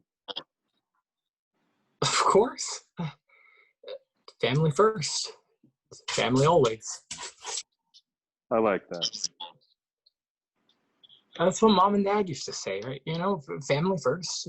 Family always. I want to be a family. A beat. Then Tim runs to Brik, throws his arms around him. Brik is taken aback at first, but after a moment, returns the hug. They release the embrace. What happened to you guys down there? You used to be such a scuffing jerk. Holy language. Sorry. Hey, where'd you two get off to? Come on. Let's go get a drink. They exit. Blackout. Act 3, Scene 3. Inside the local tavern. The place is abuzz with activity. The mayor and Claire sit at a table in an intense discussion. Other patrons sit or stand in small groups. Tim, Brik, and Brak enter. All chatter stops. All eyes are on them. They can feel the tension. Tim spots Claire, who waves hello. I'll be right back. Brik and Brak exchange a look. They turn and walk casually towards the bar. The barkeep won't even acknowledge them. After a moment, Brik turns around and addresses no one in particular. Oi! What's the green skin got to do to get a drink around here? No one responds. A long beat, and then... Well, well, well. The whole village is here. Wonderful. This'll be easy. A pair of menacing armed raiders wearing battle-worn leathers and conspicuously shiny royal tax collector badges enter from opposite sides of the stage. Excuse me, who are you? Royal tax collector, here to collect your taxes. The mayor stands and takes a step towards one of them. No, you're not. The royal tax collector came through here last week. Right. That was for all the old taxes. We're here to collect the new taxes. New taxes? Yeah. Fire insurance. What are you talking about? Tax? That's right. Fire insurance, as in give us all your money right now, or set this tavern on fire with all of you in it. That's outrageous. You can't do this. Who's gonna stop us? The first raider takes a menacing step toward Mayor. Tim rushes forward. Hey! The second raider grabs Tim and shoves him. Him? Without hesitating, Brik springs into action. He grabs the second raider and cracks him across the jaw. The second raider crumbles to the ground. The first raider moves to engage Brik. Brak pulls a pair of daggers from off his belts and engages the raider. They fight. Ultimately, Brak gets the upper hand and the first raider surrenders. Utterly gleeful at the prospect of his first actual kill, Brak is about to strike him down when the mayor intervenes. Take them to jail. We'll summon the magistrate to deal with them. You mean I can't kill him? No, of course not. Really? They're people, not animals or common monsters. It's a crime to kill them. Even though they just tried to kill you? Yes. All lives have dignity and should be offered such. Even yours, Greenskin. The name's Jim. Brak cracks the first raider across the face with the hilt of his weapon, rendering him unconscious. There. Happy? The mayor motions to some bar patrons to remove the unconscious would-be thieves and leads them off. Claire helps Tim up and sits him at the table. Brik and Brak go to check on him. The barkeep approaches and clears his throat. I'm sorry I didn't see you there earlier. That's all right. Supper rush must keep you on your toes. Right. Just wanted to say that whatever you want, it's on the house. That's very kind. You okay, Tim? Everything's fine. Except my pride. Brak spots Tim's wand on the floor, picks it up, and hands it to him. Why didn't you try to cast a spell on him? And blow myself up? No, thank you. Huh? Anything I want to explode doesn't explode. Anything I don't want to explode does explode. Beat, then gently moving the point of Tim's wand away from himself. Best watch where you're pointing that thing, then. Tim and Claire get up and exit. Brak turns to Brik. That's scuffed up. What is? Even on the surface, someone steals my kills. Say, you notice something weird about the invaders here? Weird compared to what? Well, compared to the invaders that raided our home all the time. The ones that came down there were all big, powerful, well-armed. These two were jokes. But even still, everyone else here is either really old, maimed, or really young. Now that you mention it. You know what I think? What? I think anyone and everyone from here that's fighting fit goes down into the Sepulcher of Madness because they think they're going to be king. And they don't come back. Which means... Which means they ain't here. Oh. Which means we're the strongest, most powerful warriors in town. We are? Yeah, we are. You saw how easily we handled those two invaders. With a little leverage in the right direction. We could own this place. A little girl runs in. Excuse me, Mr. Green Man? Hmm? Thank you for protecting us. She gives Brak a kiss on the cheek and runs off. Brak is dumbstruck. Ah, they ain't so bad. No, I guess not. Not all of them, at least. First patron and second patron enter. Hey, Jim, Them, we're sorry to hear about your current situation. We made you a cake. Thank you for stopping these raiders. Second patron presents a cake to Brik. Oh, thank you. First patron and second patron exit as third patron enters with 2 pints. Hey, to our heroes! First round's on me! He hands them the pints and exits. Fourth villager enters. If you need a place to sleep, you can use my barn. It's cold, drafty, and the floor's solid as a rock. Sounds perfect. We'll take it. I'll go delouse the hay bales. Leave them. I like how they tickle. A general cheer and a toast. Transition to Act 4, Scene 1. Musical montage. It's a beautiful day in the village. Brik and Brak defend the village from another threat. They're rewarded with beer and moldy bread. Transition to the mayor's office. Claire is talking to the mayor. Mayor, we have to do something. Our entire village was just held for ransom by 2 thugs with a matchbook, and we're powerless to stop them. And it's a good thing for your friends, Greenskin brothers, were there to stop them, wasn't it? Number 1, that's horribly offensive. And number 2... Are they going to be like that permanently? Probably, yes. Pity. But at least they seem to understand the importance of defending their home. That's not a plan. We need to stop allowing every able-bodied man and woman in this village to just throw their lives away. Deaconess, at some point, someone is going to recover the sword of Damas and lay claim to the throne. It would be beneficial for us if they were from our village. That's just not a plan. It's a dream. And for you, we've allowed to encourage this village to sacrifice its brightest, strongest, and most talented members in pursuit of this impossible quest, and you have nothing to show for it. A generation lost for nothing. Deaconess, your concerns are noted. Let me assure you that I have taken all possible factors into consideration. We have the situation well in hand. Good day, Deaconess. The mayor exit. Tim approaches the dejected Claire.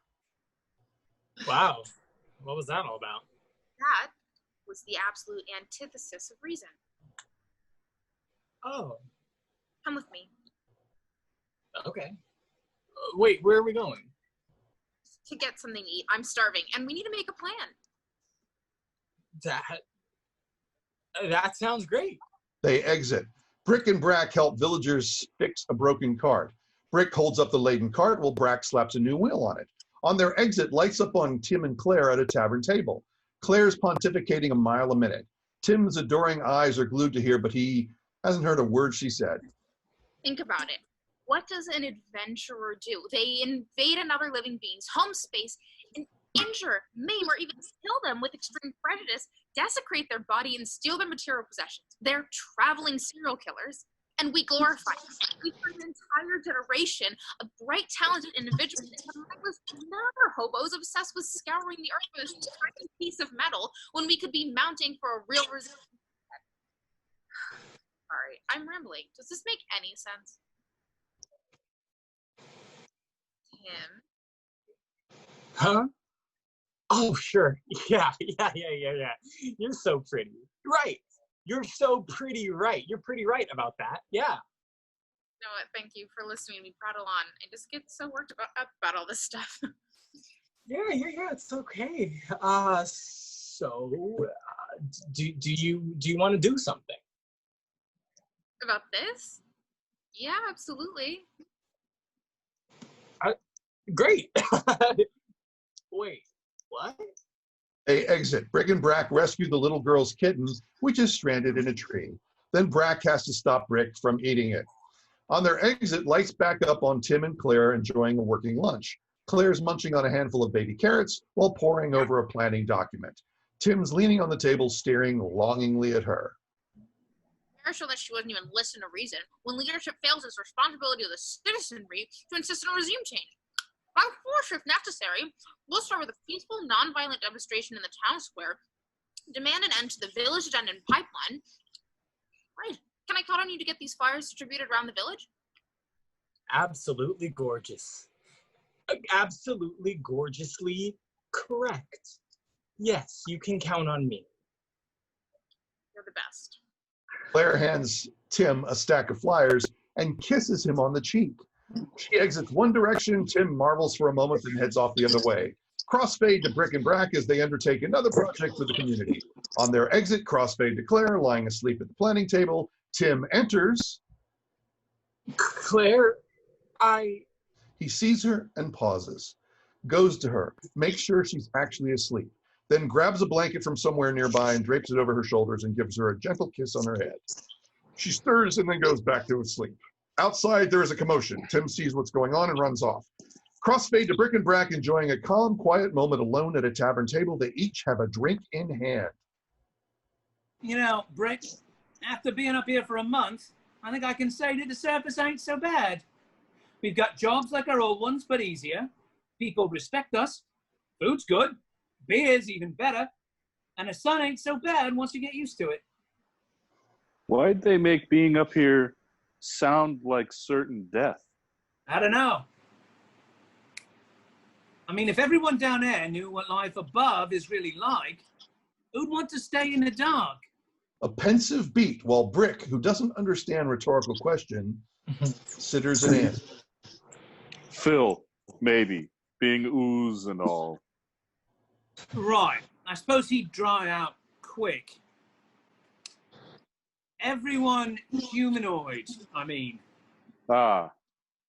Do you miss it at all? Down there? No, not one bit. I mean, after experiencing this, I don't ever want to go back. Tim enters. Timmy, me boy! Pull up a seat. Zim, get him a drink. No time for that, I'm afraid. What's wrong? There's trouble outside. What is What it? is it? Just hurry, both of you. Okay. Transition to Act 4, Scene 2. Outside the tavern, a party of adventurers enter, dragging the limp body of Monster Carl between them. Tim, Brik, and Brak enter. Hey, what are you doing? Instead of stumbling around the sepulchre blind and getting ourselves killed, we're gonna beat the location of the sword out of this green skin, then go and get it. And they'll tell us about every trap and every guard in the place. Carl? He doesn't know anything. No, we only have a sword of main hole. They'll kill him. Oi! Rat farmer! This filthy greenskin a friend of yours? Brak! Brik! Hey, I think he recognizes you. Guess you all look alike to each other, too. Help! Excellent work, gentlemen. The mayor enters. Mayor, what's going on? Change of plans, Timothy. One we should thank your Deaconess Lunakeep for inspiring. Claire?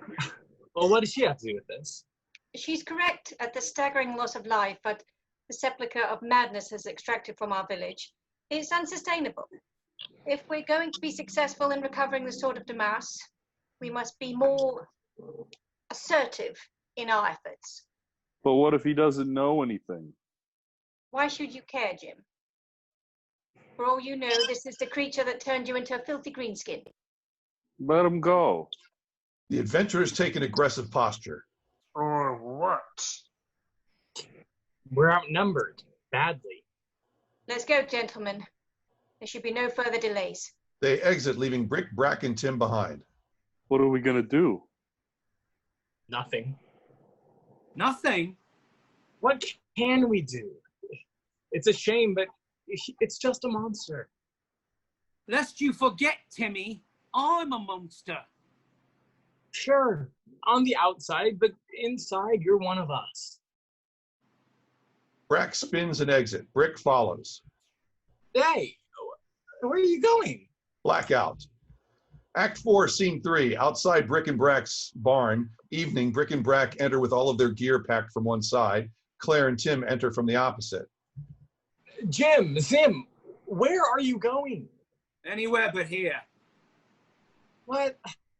Why? We know where we are no longer welcome. But I don't understand. You guys aren't monsters, you're people. And so are the people that live in the Sepulcher of Madness. The ones those murder hobos have no qualms about killing and torturing. Okay, those monsters kill adventurers too, you know. In self-defense, they don't go looking for fights. They don't go invading our lands. You come down into their homes and loot and pillage and slaughter. It's all right. Okay, you're right. You're right. I get it. So what are you gonna do? We're gonna free the creature and leave. What if there's a better way? What do you mean? What if we could break this entire cycle right now? I'm listening. What if we retrieved the Sword of Damas? Huh? I'm no longer listening. Why not? I'd rather face certain death fighting adventurers in jail than raid the Sepulcher in the middle of the night again, under-equipped and unprepared. We won't be under-equipped. We're coming with you. Tim, no. Think about it.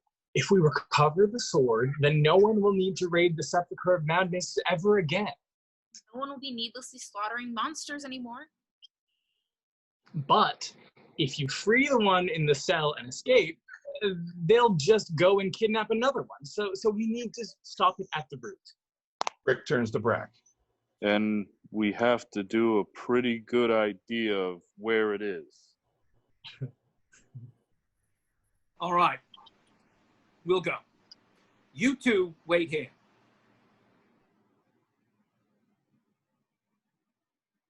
This is a family effort, a team effort. Family first. Family always. Transition to Act 5, Scene 1. Outside the Sepulcher of Madness, Brik, Brak, Tim, and Claire enter armed and loaded for bear. Okay, let's get in, find the Sword of Dumas, and get out. The less time we spend in here, the better. Last time they were here, the Red Raiders found a long shaft in the southeastern corner. We already looked in that area. There's nothing over there. Are you sure? Yeah, we should try here. Room B13? Mm-hmm. What makes you think it's there? A hunch?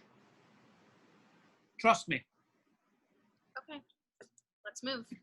They approach the entrance to the sepulcher. 2 goblins stand guard. Let me do the talking. You sure? Absolutely. I look just like them. Slock, Pat, it's me, Brak. Come bearing knowledge from the surface. The 2 goblins look at Brak, exchange a glance, and immediately attack. I guess we do it the hard way. Dungeon raiding musical montage, channeling Iron Maiden's The Trooper or Led Zeppelin's Immigrant Song with heavy guitar riffs and soaring vocals. During the montage, Brik and Brak have a hard time seeing down there. Their eyes have become so adjusted to the surface, they can't handle the darkness anymore. Brik and Brak get recognized by a former dungeon co-worker whom they knock out and stow in a closet. Nothing personal, Carl. Never liked him anyway. Brak always falls prey to one of his own. Brak almost falls prey to one of his own traps, except it misfires. Claire kicks the absolute living shit out of a crazy, scary monster, impressing and intimidating her teammates. Tim still has trouble channeling his magic, leading to Brak encouraging him, "Come on, man, you have to mean it." Brak still can't get a kill. They methodically make their way through the dungeon directly to their old home, room B12. Transition to Act 5, Scene 2. It's quiet. Pitch black. A tight shaft of light pours into the room as a door opens. The shape of Tim silhouetted. Then Claire, then Brik, then Brak. Lights up the 4 standing in room 12. The setup is identical to Scene 1, except now there are 2 new occupants in here as well. 2 zombies. Zim and Jim, Tim's brothers, now undead. Bro, look who it is. Dude, it's our lizard little brother. Tim, what's up, bro? Jim? Zim? Yeah, dude. Bro, it's Claire. Hey, Claire. Hey, Dude, who are those other losers you brought with you? Tense beat, then Tim turns on the party. Yeah. Who are you? We're your brothers.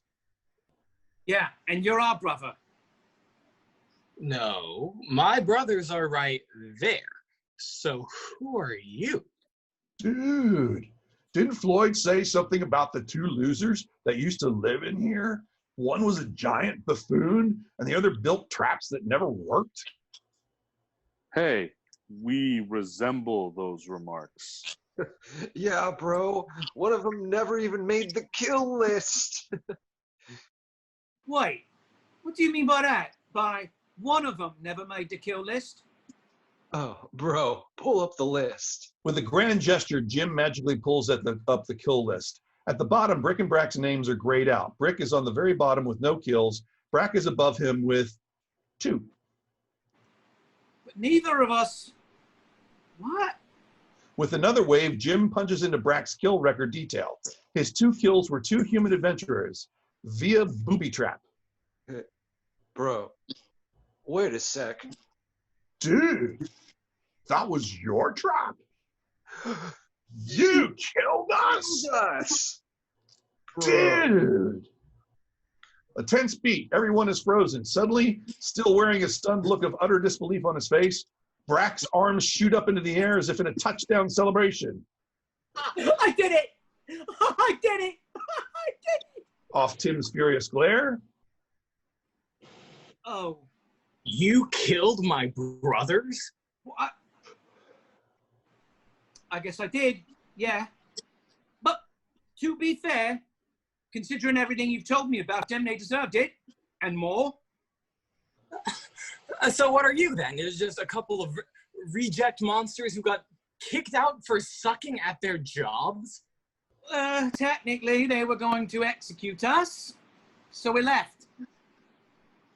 And when I mistook you for my missing brothers, who you'd murdered, you pretended to be them so we wouldn't kill you on sight. Beat. Then Brik and Brak mutter an agreement that, yeah, that's pretty much it. Tim lets loose a guttural roar and charges at Brak. Claire dives between them. That's enough. Stay out of this, Claire. I won't let you do that. Did you forget everything they've done for you? Wait, did you know about this? Yes. Bro. Dude, most uncool. Shut up, both of you. Okay, I'll give you until the chance of 3. Stay longer than that, and I'll blow you to the 9 hells. Oh, yeah. Dude, look at baby Timmy. Bro, he sounds like a stone cold killer. What about you? I'm gonna stay with my family. Dude, that's great. Stay and we'll turn you into a zombie like us.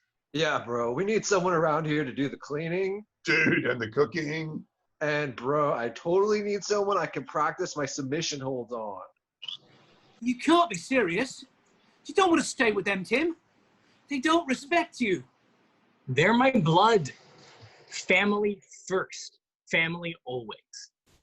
That is not family. Hey, dude, you hurry up and get out of here, you two. Baby brother here told you to leave. Yeah, bro. So you better go or he'll fling his dirty diaper at you. There's a low rumble building, one you can feel more than hear. Dude, Timmy, get over here to the wash tub so we can drown you real quick and turn you. Who says we have to make it quick, bro? We can just beat him up like the old days. Dude, that's a good idea. Come on, Tim. Hey, bro. You can hear the groan now. Dude, get over here. Brik and Brak step between Tim and the zombies. Over my dead body. Yeah, that's enough. What are you gonna do about it, dude?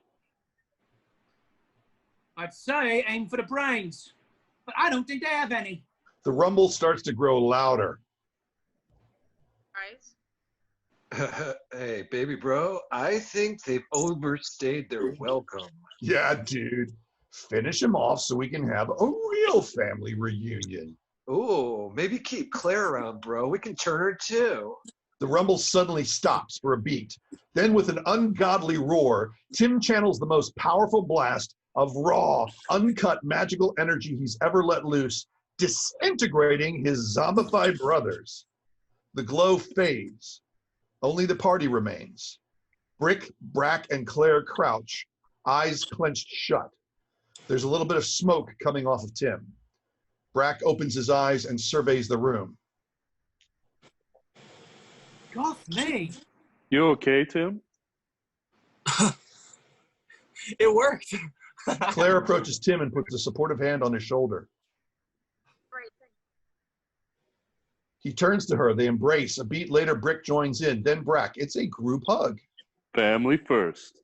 Family always. That's when the laughter starts. Haunting, evil laughter. Floyd's laughter. Kaboom! The forbidden door blows open and Floyd comes screaming in, followed closely by Sid. Floyd careens around the room, cackling all the way. The party forms a defensive circle. He lands upstage. Sid stands off by the entrance, observing. Well. Look who's back. I guess we get to kill you after all. Hi, Floyd. What brings you here? We want the sword of Dumas. You can't be serious. Like a plague. Fool! Nobody takes those seriously. It's how I get all my new recruits. Give us the sword, and we'll leave peacefully. You'll never hear from us again.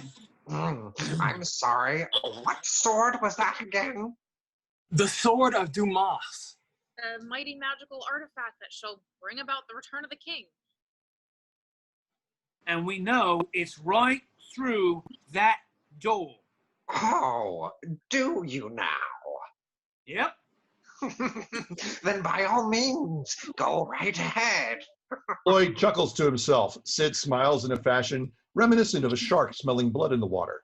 Tim, Claire, and Brik all exchange unsure glances. The only one whose faith is unshaken is Brak. He boldly opens the forbidden door and walks through. After a beat, everyone follows. Transition to Act 5, Scene 3. The new location is almost identical to the last one, except now there's a giant stone altar, USC. Okay. Above the altar floats the words, "The Sword of Dumas," in eerie blue flame. There's a stand on the altar designed for a sword. It is empty. It's gone. One already took it? Did this just happen? Maybe they're still down here. Does another party already have it? Someone must. Wait, the invader, Mr. Fluffy. Did Mr. Fluffy take the Sword of Dumas? Don't you remember, Brak? I killed them. So where'd you hide the sword? Ah, you idiot. The truth is right in front of you. See? With a magical surge, Floyd fills in heretofore unnoticed gaps in the glowing phrase. It now reads, "There is no sword, dumbass." Do you get it now? The steward lied. There is no sword of Dumas. That is the secret of the Sepulcher of Madness. The terrible truth that has broken the minds and wills of so many pathetic treasure hunters before you. They sacrificed everything for absolutely nothing. Floyd cackles. It's an awful grating sound. Wham! Floyd's struck by a giant wormhole. The light in the room goes out. We hear wham, wham, wham, wham, wham, wham. After a moment, Brik lifts the maul off Floyd's shattered remains and inspects his work. He returns to the rest of the party. Hey, Brak. Now we're both on the kill list. Let's get out of here. He turns and exits, passing a stunned Sid. Blackout. Epilogue. Outside the Sepulcher of Madness, it's sunrise. The party shield their eyes as they emerge from the cave. They walk slowly, defeated. Brak breaks the silence. We should, we should talk about what happened in there with your brothers. What's there to say? They weren't my family. We just happened to have the same parents. And us? Hmm? Can we still be your family? Brief beat, then with a slight grin. Sure. Well, only if you can tell me your real names first. Brik. Brak. Tim looks at Claire. No, don't worry. I'm still Claire. Group hug, a beat, they break the embrace. Right.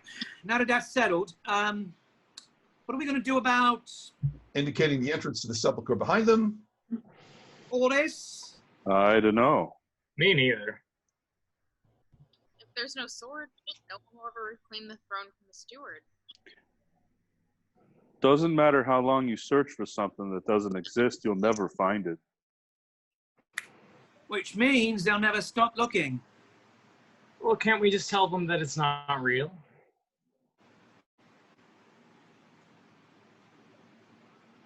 Yeah. Who wouldn't want to think they've got a chance at the throne? Even if it means risking life and limb.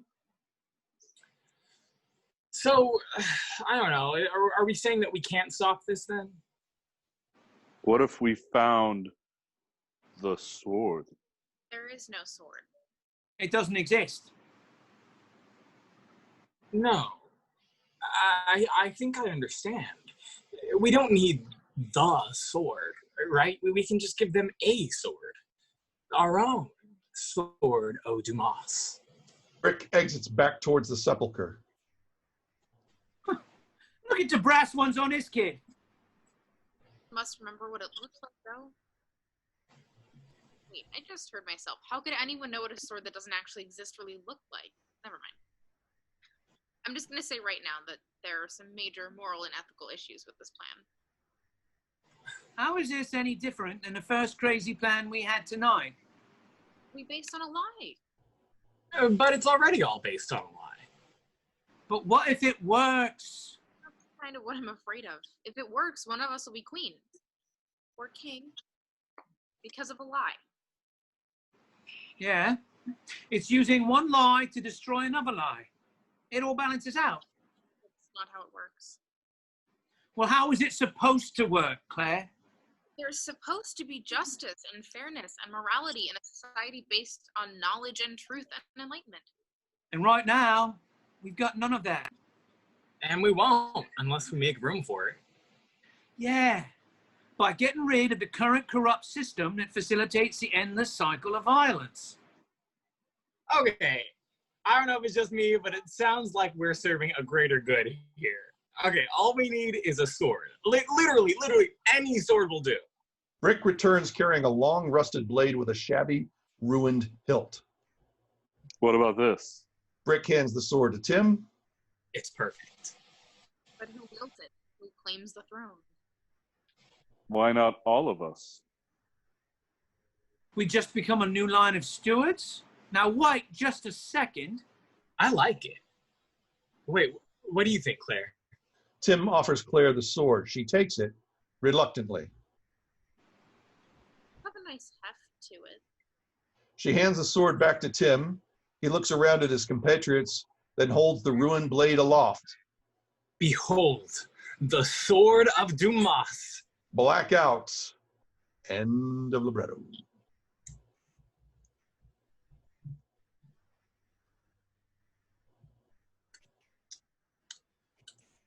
Ooh, thank you guys. Yay. I'm going to unmute everybody now so we can have some discussion. Yay! Feel free to turn your guys' cameras on if you want to jump in. My time is come. So that was, yeah. That was fantastic, guys. Big thanks to the cast. You guys were amazing. I certainly have thoughts and opinions about my writing, but it's not about me pontificating at this point. I'm much more interested in everybody else's input. Yeah. Hey, for where you were yesterday and busting that out overnight, I'm very impressed. Yay! Well, yeah, if I could just make a first comment, it's a lot more grounded without having the whole looming evil empire from the first script that we kept alluding to. So I got to say, great choice there. Oh, I appreciate that. Now, I want to make something clear. I didn't just bust out a bunch of new pages. Like, I didn't just get started last night. I've actually been working really hard on this for several weeks. No, I know that, but yeah, we agree. A lot of changes in a short amount of time. But I'm just letting everybody else know that this has been a difficult philosophical plunge, and I mean, I'm not gonna lie, I'm not happy with like the last third of it, but that's me, you know, and that's my writing. That's not what anybody else did. You know, I think that there's a lot of things that I touched on that need to be expanded. I think there's a lot of things that need to be scaled back. But then again, this is only the second draft, so that's what this is for, you know. But again, I have my opinions. I'm very, very interested in hearing what everybody else thought. So first off, thank you, Mark, for making that note about not having a looming evil empire. I think that if that helps, then that's a good thing. So. I'll just echo Mark to say that I think this draft is more focused and tighter, and a lot of the emphasis is actually where it needs to be. Before lighting the last 30 pages on fire and starting over, maybe think about what they accomplish and just make them as focused and reflective as the first 60 pages. Because I think there's an arc there that is really good and works just fine. So yeah. Well, I'm almost wondering, Greg, perhaps what you might be considering that you're missing is a sense of danger or urgency. Because yes, part of the danger of the third act is that we're going back into the Sepulcher, finding out that, you know, there's been imposters and the brothers are zombies now, and of course the threat that the third brother might be killed and turned into a zombie. But maybe there could be a moment where someone gets separated from the group. Claire gets captured by the evil, flaming skull before he just gets so conveniently bashed in the head, or something like that. I don't know. Maybe just throwing it out there. I think Tim would be far more likely the one to be captured, but yeah. There we go. Claire's a beast. Claire is a beast. Leanne, to answer your question, an awful lot has changed actually. There's a lot to a lot to cover. There was this whole overarching theme that there was an empire coming that they needed that coming to invade and conquer, and that they wanted the sword because it was a magical weapon that would help drive them off. I think that I tried to explore a little bit more into the symbolism of what legends and why we have these things of legend and what they mean and versus what they really are, what they really could be, how the legend can be much more important than the actual thing itself. The idea of a magical weapon that will reestablish the line of royalty versus actually having something. And I tried to narrow the scope of this a lot more, make it more focused on the characters. I think that I don't know. I would love to hear some other opinions, because I like I said, I could go on, but I've got plenty of notes for myself here. I have a few, if you don't mind. Absolutely. Okay, so kind of going off of what Mark was saying, I think that, there can be something toward the end, just, a ticking clock or some, even, a raising of the stakes. But I also feel like there was kind of some of that in there, like what you were talking about, how there's some little themes that you kind of played with in this new one, with the kind of the green skin thing, and so whatever those develop into easily could be whatever, another element of stake raising at the end. So I think that's in there. I thought that maybe give Tim a few more cool things to do. I don't know, I'm just saying. And then I thought 3 other little things that are actually very little, but just, maybe you might want to consider. I was thinking that that maybe Brik and Brak should be the ones that torture Carl, because that would be so weird to they know that they shouldn't torture him, but maybe some funniness there. Also, maybe kind of weird. That maybe not a good suggestion.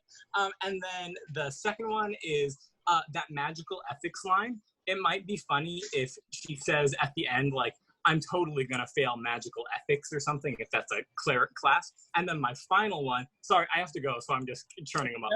And then my final one is at the end, in the first draft, I really liked how Brak was the one to get his final kill at the end, and then this time Brik is the one who got the kill at the end. But I thought that in the first one, what was kind of cool about it is Brik is so dense, you kind of can't tell that getting another kill really means something, whereas for Brak, it was his driving motivation throughout. So I kind of enjoyed that in the first one, but I'm sure that this could be just as enjoyable to watch too. And that's all I have. Awesome. Cool. Thank you. Okay. Scott.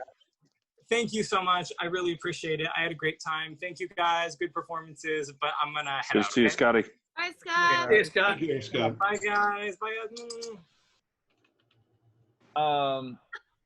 And he's gone. And ninja smoke. Anybody? I'm opening the floor here, so if anybody would like to contribute their 2 cents, I'm certainly open to it. What some of the things that, like I said, especially in Act 3, I found myself stumbling into a lot of stuff where once I started scratching at surfaces, I discovered a lot of themes, because this is all based on Plato's allegory of the cave, which is a part of Plato's Republic. And it's, based on enlightenment, and it's based on, the enlightenment of knowledge, and how, we all live in caves of ignorance, and that when the light of knowledge is bestowed upon you, there is a responsibility to go and share it and bring others into enlightenment as well. And that often results in hostility and danger. Also, you know, Plato's Republic was a whole treatise on what is a just society. So this is, you know, I was trying to address the idea of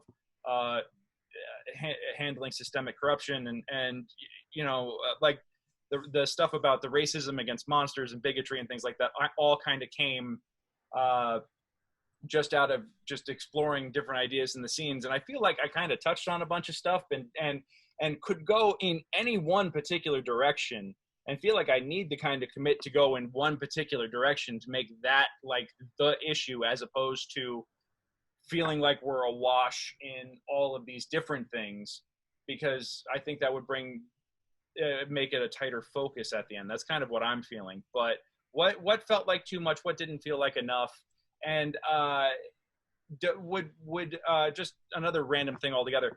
The one thing that's also kind of struck me is the lack of gender parity in this script and lack of representation. And I would love, I'm considering making, you know, like gender flipping Zim and possibly Brik and possibly, you know, I want to have Sid be androgynous, you know, and things like that to kind of like not just have it be such a show of like guys. I have a question actually about that, and it's kind of a loaded question, so I apologize because I've been trying to figure out how to like ask it without it sounding super loaded, and I have not found a way to do it. So I'm sorry. And what we'll go what function does Claire serve? What function? Yeah, you know what? That's the thing, is that she had. I mean, what I wanted was a character that had knowledge and competence, and would also kind of like was already on the path of her own enlightenment and struggling against the systemic injustices. And what I felt like was that I really felt like I kind of gave her the short shrift in this draft.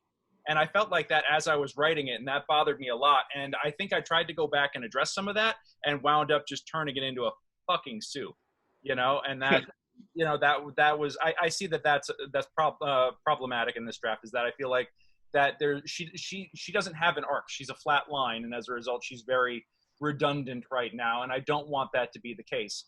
I didn't mind so much. I recognize that in some of my porting stuff over and rewriting scenes from the first draft, that the whole love theme between her and Tim is still there, and I'm like, I don't know if I need that now, you know? Yeah, I got that sense too. And honestly, if like Claire and Tim were just merged into one character of competent but not confident, and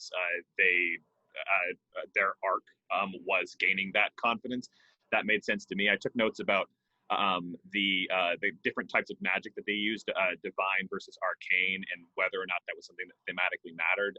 And if it really doesn't, then having two different kinds of magic users don't really matter either, especially since they're both at a low level of apprenticeship. So if you've got a sister instead of a brother there, that way you can beef up that character of Claire. And especially it's like Zim and Jim and Claire, and like that's it. So that way Claire's support is much bigger, and you also eliminate the need for more cast members. Yeah, because I mean, we keep the like crush on Claire for like 2 scenes, and then like she doesn't really notice, and then there's no payoff, so it's kind of like a. I think honestly that was my mistake in not catching that, you know, and that was that was just something that I read it over and it clicked in my brain at the time, and then I'm like, no wait, I dropped that entire fucking subplot. So that's something I just need to root out. Scott helped keep it there a little bit, I'll admit. And I do want to be clear, like I like Claire. Like the character of Claire is interesting. I want to know more about Claire, and I know you did a great job. I'm just like, I don't feel like I got enough time with her, so I'm kind of like, if she wasn't there, I almost wouldn't notice, because she doesn't serve a narrative function, despite that fact that character's interesting. I mean, you and I have talked about this a little bit. I've never been on board with like any sort of romantic thing going on in this show, because I feel like then it feels like the one woman is only there for that. Yeah. It's sure. Like, yeah. No, that makes sense. And I've always wanted her, like, if she's gonna be something, I've always wanted her to be much like, yeah, much more instrumental. Mm-hmm. And I think that's kind of what we're hearing. Absolutely, and I think that she should be a key character in all this. The idea of merging her and Tim is a very, very interesting idea. Yeah, it changes the dynamics considerably, but I think that it maybe it does, maybe it doesn't. I mean, are you thinking like Fight Club, where only Tim sees Claire, and that they're only in scenes together, and at the end we finally realize there's no Claire. That's a whole other thing. Okay, that just blew my mind. I don't know what that show is, but I love it. Somebody better write it. Maybe Tim cracks his egg at the end of it and realizes that he is Claire all along. You know, it's not the Claire on the outside; it's the Claire within. Yes. Well, what I can say about this version of Claire is that she's far more focused. She's more directly like the one that sees where the world is going, where the world should be going. And if that means that she's eventually going to challenge the mayor, I mean, who knows? I mean, but like she seems to be the one who's like noticing there's something kind of effed up going on around here. Mm-hmm. And that if we don't do something about it, it's never going to change. So she's at least the one that sees that the cycle needs to be broken. Mm-hmm. Mm-hmm.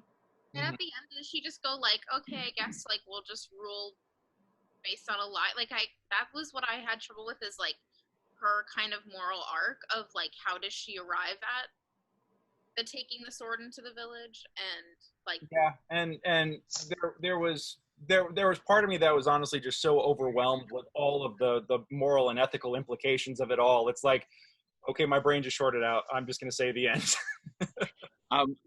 So I don't know what the previous draft was with the Evil Empire, but you do have your external threat that's also kind of there, and that's these other raiders that you have to fight constantly. Yeah. If your ticking time bomb thing that raises the stakes toward the end are these raiders that are in the dungeon with them, if they all discover this truth at once, then you don't have to have that messy, like, well, I guess we could just tell a different lie kind of thing, because everyone all together can make the system of like, we all now know all together. We weren't driven mad because we didn't have to sacrifice. We all did this even though we're on different sides, and we come together and form this new democracy, because everything always ends up like, but the best system of government is democracy. But like, I don't know specifically like what to do there, especially because our democracy is failing right now. Yeah. Anyway. No, I mean, you know, you're not wrong. You're not wrong. And I think that, yeah, I need to do more listening. I'm doing an awful lot of talking here, but I think that was gold. Thank you, Seth. Oh, yeah. I do have another top level question. I took 2 pages of notes because I'm a douchebag. So I fucking love you for that. Thank you. My next top level question is, why is this a musical? And I don't necessarily mean like that antagonistically. I'm like, what was your thought process behind turning this into a musical? Hey, Mike, do you want to handle that one? Mike.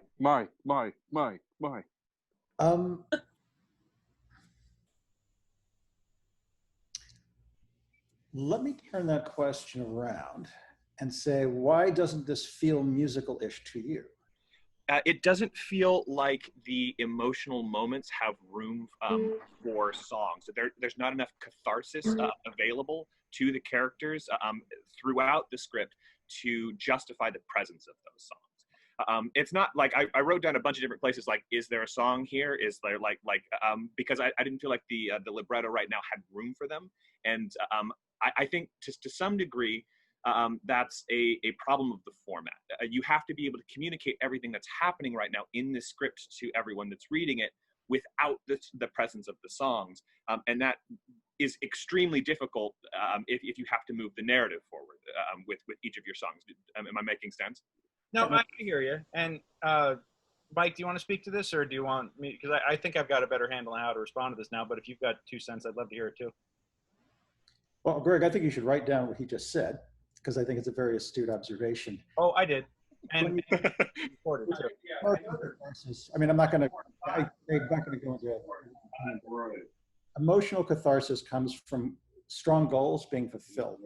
So I think the thing that may not be registering is a sense of characters being very driven in a way that we would normally see in a musical, where we know at every moment there's this thing they've got to get. Like the people of Zimbabwe to adopt Mormonism, they really need to do that, or whatever it is. And I think absent that, you don't feel that. You're getting feedback from somebody else. Feedback, direct feedback. Anyway, so yeah, I agree with your observation, and I suspect it's tied to the issue of the goal direction of characters, especially in the first 2 acts. Yeah, I agree with that. And often I find myself wondering, like, what is Brik and Brak's "I Want" song? Like, what would they sing for? And I'm not sure what that is. I mean, like, if that becomes super clear, then, like, all right, I'm super excited. I love a good musical. But I wasn't sure when I was listening through it. Okay. And at the risk of sounding really selfish, I'm like, with Claire being a priestess in training, like left alone to be the only person in charge of like saving everyone, magically, and being the voice of the revolution, I feel like there are some songs that would go to her to drive the thing, and especially if she has some kind of pain at the end. I think that's kind of the heart of like emotional journey, even if the monsters drive one. Okay. Makes any sense, but yeah, I would love to hear like a or like some kind of battle there, or like when she goes into the by herself to pray. We're getting blue. If everybody just watch their sound levels. Oh yeah, I'm hearing feedback.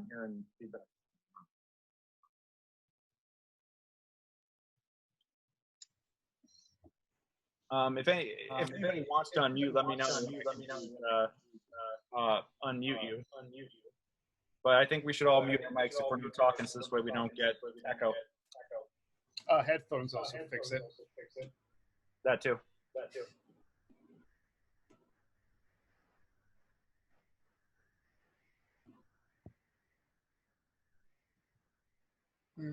All right. Well. I'm just gonna go through here.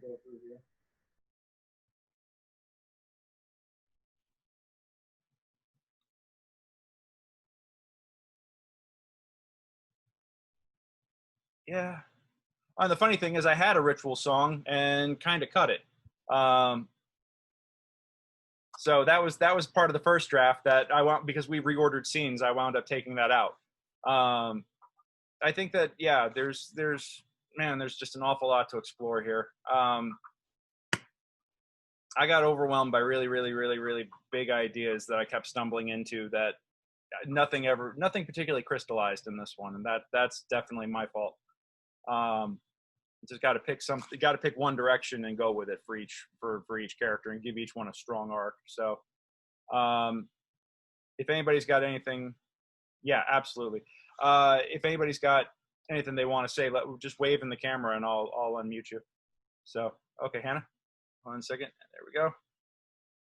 I even think like if you want to keep the Tim and Claire dynamic, if we just switch him on the totem pole, even if he's just like this little like puppy dog that follows her around, it can kind of switch it from her being an object of male affection for no real reason, and instead like we can have like those cute little scenes, but instead of him not paying attention to what she's saying and then her being like, oh, like I get really worked up, I'm just like a woman that gets flustered about everything. Maybe she gets him to serve her purpose because he will do anything that she says because he has a crush on her. Maybe she can use him for revolution. Yeah, and I thought I had that in the but then again, that's a plot line that seemed to I just completely wound up dropping, was the whole like build up to a revolution. And what I did not include, or I must have deleted it by accident, was the idea of having some sort of demonstration in the middle of that montage, and that must have gotten deleted by accident because that was supposed to be in there, and I was definitely missing it. I hate one at the beginning of Bunny Friendship. Oh, Leanne, I think that's a fantastic idea. So for anybody who doesn't see the comments, Leanne just said, I was really kind of hoping for a song between Brik and Brak, maybe a hate one in the beginning between them and the bunny, and a friendship song at the end. Okay. I dig that.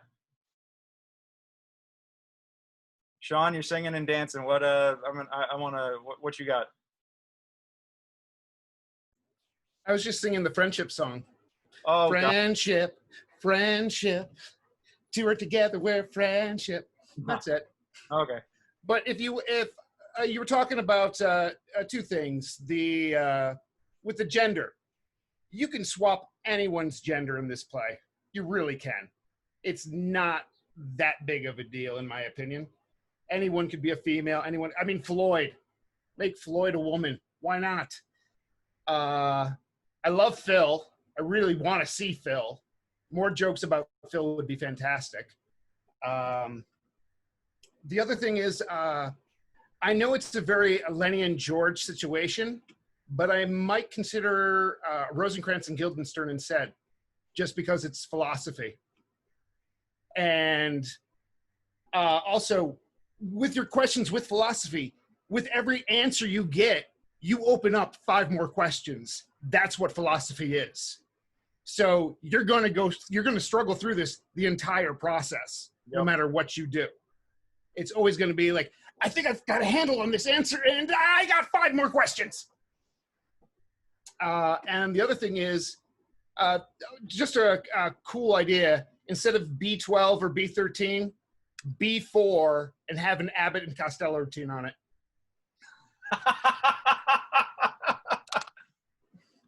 You can play with that like throughout the whole thing, especially if you have the Lenny and George situation going on or whatnot.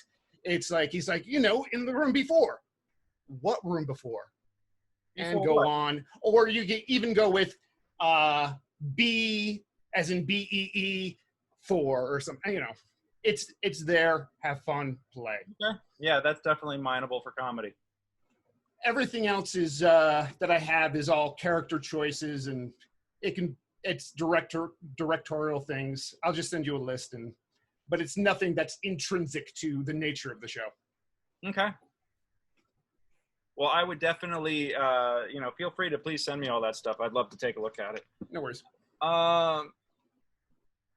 Corinne, you've been really quiet. I'd love to hear your thoughts if you've got any. Yeah, so this draft, more than the other one, had a very TV style feel with, I think it was a lot of your transitions actually kind of gave this TV sort of vibe. And then it felt like episodic stakes and missing that like seasonal arc kind of stake. And I know that this is meant to be a theater musical, but I don't know, I would kind of really like to see it as a series. Okay. All right, I appreciate that. Thank you. Carrie, I'm going to put you in the hot seat. All right. Yeah. A few thoughts. I agreed about the whole like gender flipping thing. We're talking about gender. I think there's nothing really too specific about any character per se if you were worried about gender parity. And then, you brought up the political aspects and like how there's so many things that you could touch upon. I think, when at some point I was just kind of thinking about the whole idea of, pitting lower classes against each other. And, because when they go up to the surface and there's a whole like, wow, this is great up here. And, why do they try to keep us down there? Like something about that really spoke to me. So I don't know, like, I know you were saying that there's like a lot of different things that you could touch upon, and there really are. So, I mean, I don't know if you want to pick one and go with that, or if you want to like try to, do like a buffet of them, but I can understand that is going to be maybe a tough dilemma to try and really hone in on one or a couple of different. I just tried the buffet route, and trying to keep it under 100 pages and go the buffet route is enough to make my head explode. So, yeah. Yeah, I totally get that. Yeah. What was that, Corinne? Oh, I said, so then do the series. Yeah, so series. Well, the Good Place just ended, so there is a spot in the market for this, Mm-hmm. Seth, were you waving your hand? Okay, hold on. I'm going to mute everybody else back up so we don't have any. Here we go.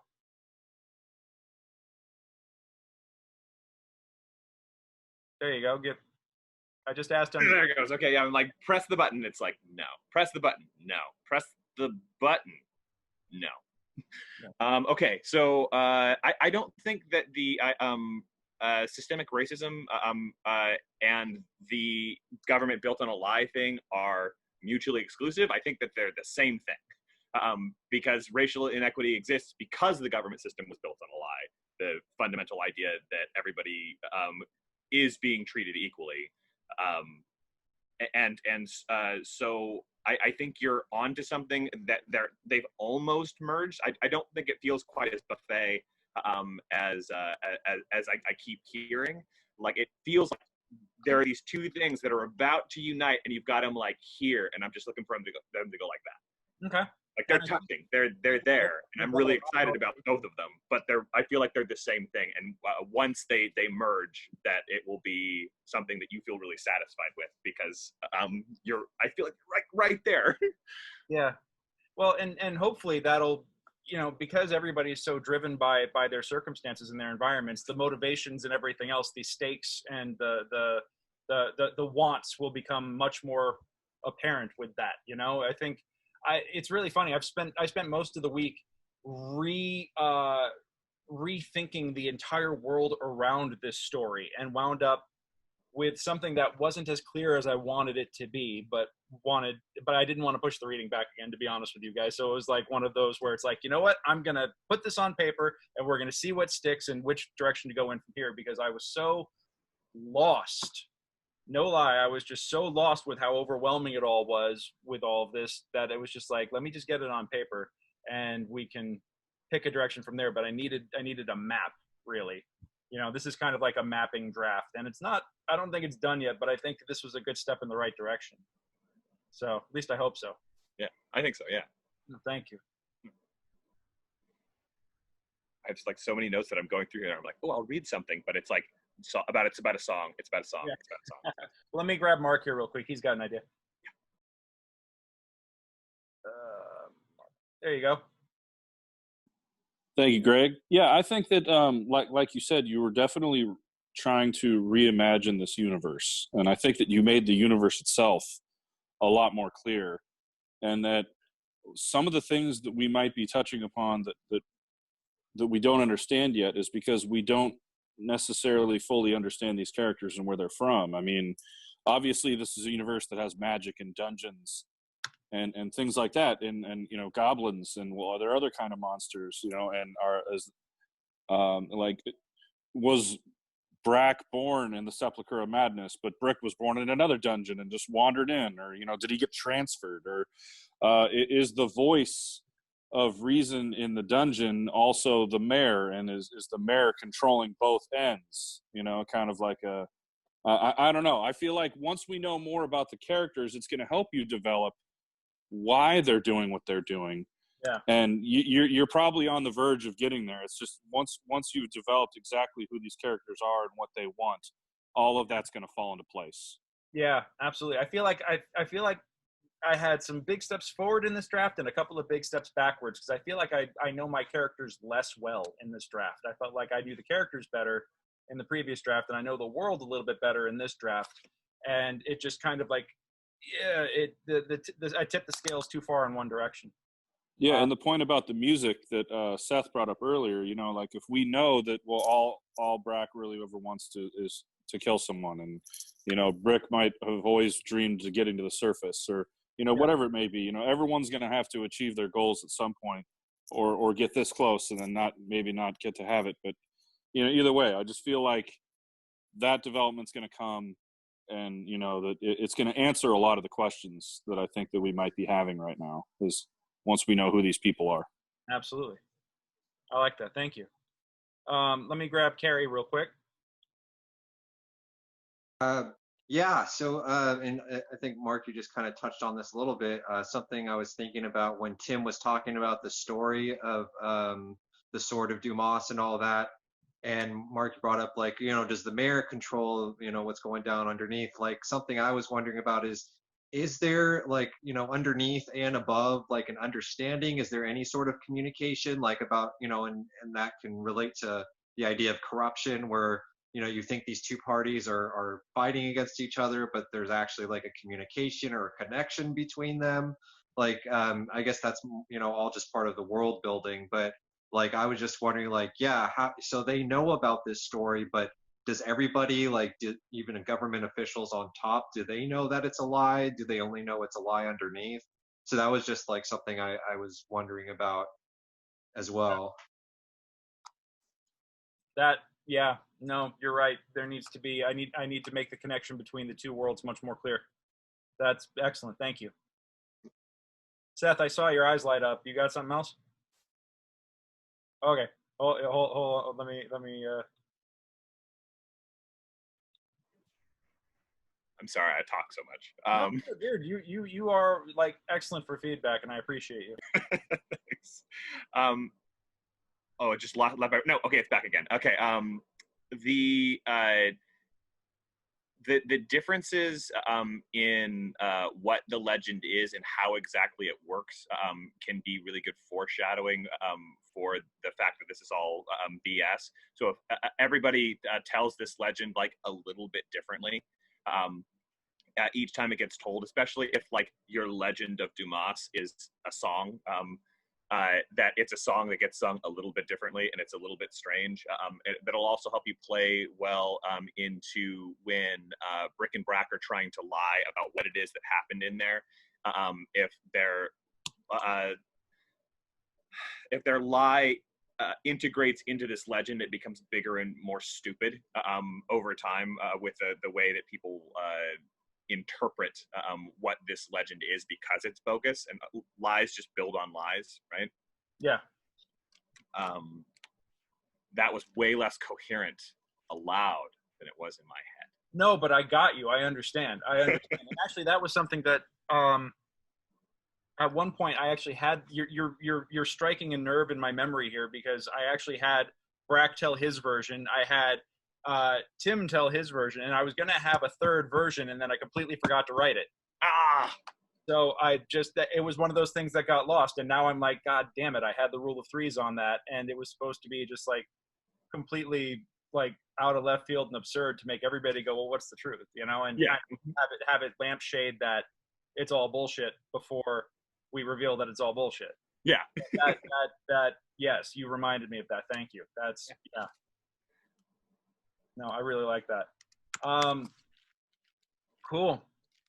We've been going a while here, guys. Thank you all so much. Does anybody have any other final thoughts or anything? I mean, you guys are all welcome to email me any other ideas that you have, but if anybody's got anything burning that they want to share. One thing is like so much just like little like nitpicks. I love the name Sepulcher of Madness. It sounds like a really nice like 1988 module that you pick up and you're like, here we go, guys. Bam, Sepulcher of Madness. And he's like, what? No way, we can't do that. Like, I'm very excited about that name. Thank you. I wanted something kind of like Tomb of Annihilation or Tomb of Horrors. Absolutely. Yeah, like very evocative of that. Totally. I love it.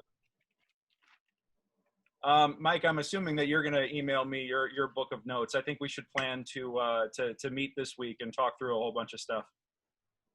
Perfect.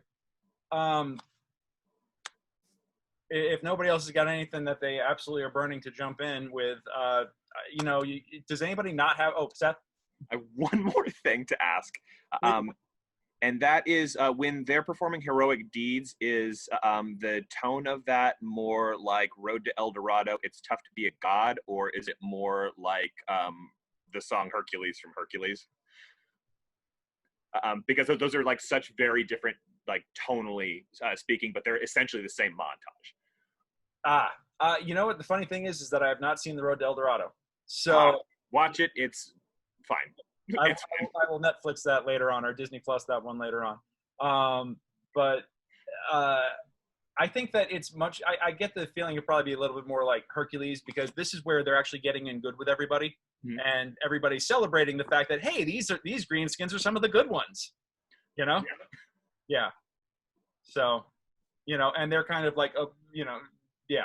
And I'll toy with how aware they are of the overt racism inherent in their situation is, it's like, oh, it's okay, these are good ones, so yeah.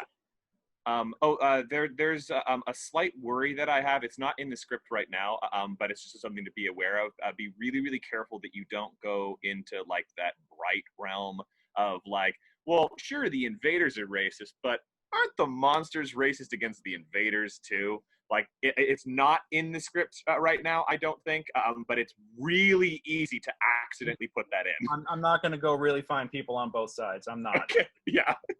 I mean, I even tried to make it explicit that it's like the monsters will just live in the dungeon. It's like you fuckers are the ones coming down here to screw with us, you know? This is not what we want. We're happy to be left alone, you know? Yeah. So, yeah. I kind of what I want. I mean, again, this is like so many different ideas of what to develop. It's like the idea that they are content to be left in the dark, you know? Yeah. And this society is forcing light, you know, like, is taking advantage of them because of that. So they have to be enlightened at some point, or at least made aware of their circumstances, you know? Yeah. Cool. Awesome. Oh, Graydon, you're still here. You've had your camera off for so long. I didn't think you were around. Hold on. Brak, there he is. Yep. Nope. I've been listening very carefully to everything that everybody has been saying. And I just want to highlight the challenge you just created for yourself vis-a-vis Seth, which is Brik and Brak really developed the attitude that the surface is awesome and that, like, any of the underworld monsters who can come to the surface would want to. So somehow, I don't know, you do this, Scylla and Charybdis, but navigate the conflict between that and what was just said about the monsters are more than happy to be left alone in the dungeon. Because if that's based on ignorance, then that's a different problem. Well, the allegory of the cave. Yeah. So there you go. So you're smart. You can do this. I just figured I would point it out. I'm not gonna lie. Reading has left me feeling very dumb. But I'm going to endeavor. So I'm going to persevere. Yeah. Awesome, guys. Well, hey, thank you all so much for taking the time, taking 3 hours out of your evening to be here for this. I can't thank you enough. I know that you've given me a lot to chew on. Especially the cast with your talents and your voices. Like I got to hear a lot of stuff that I hadn't heard out loud yet, and that was incredibly informative. But then also just the insight and the discussion and everything else. I can't thank you guys enough for taking the time and helping me develop this piece. I'm really excited and intimidated and overwhelmed at the prospects of what the next steps hold. But I think that's a great place to be, you know, going into a next draft. And yeah, I don't mind taking the time to get this one right, you know? So, yeah, I can, and Mike, let me, there you go. I'm just going to echo what he said. Thanks to everyone who loaned their talents or their dramaturgical insights and stayed focused for 2.5 hours. So that's no small compliment. So we both appreciate it a lot. Yeah, absolutely. Thank you, guys. All right, and with that, we're going to go on ahead and call this a night. Thank you all.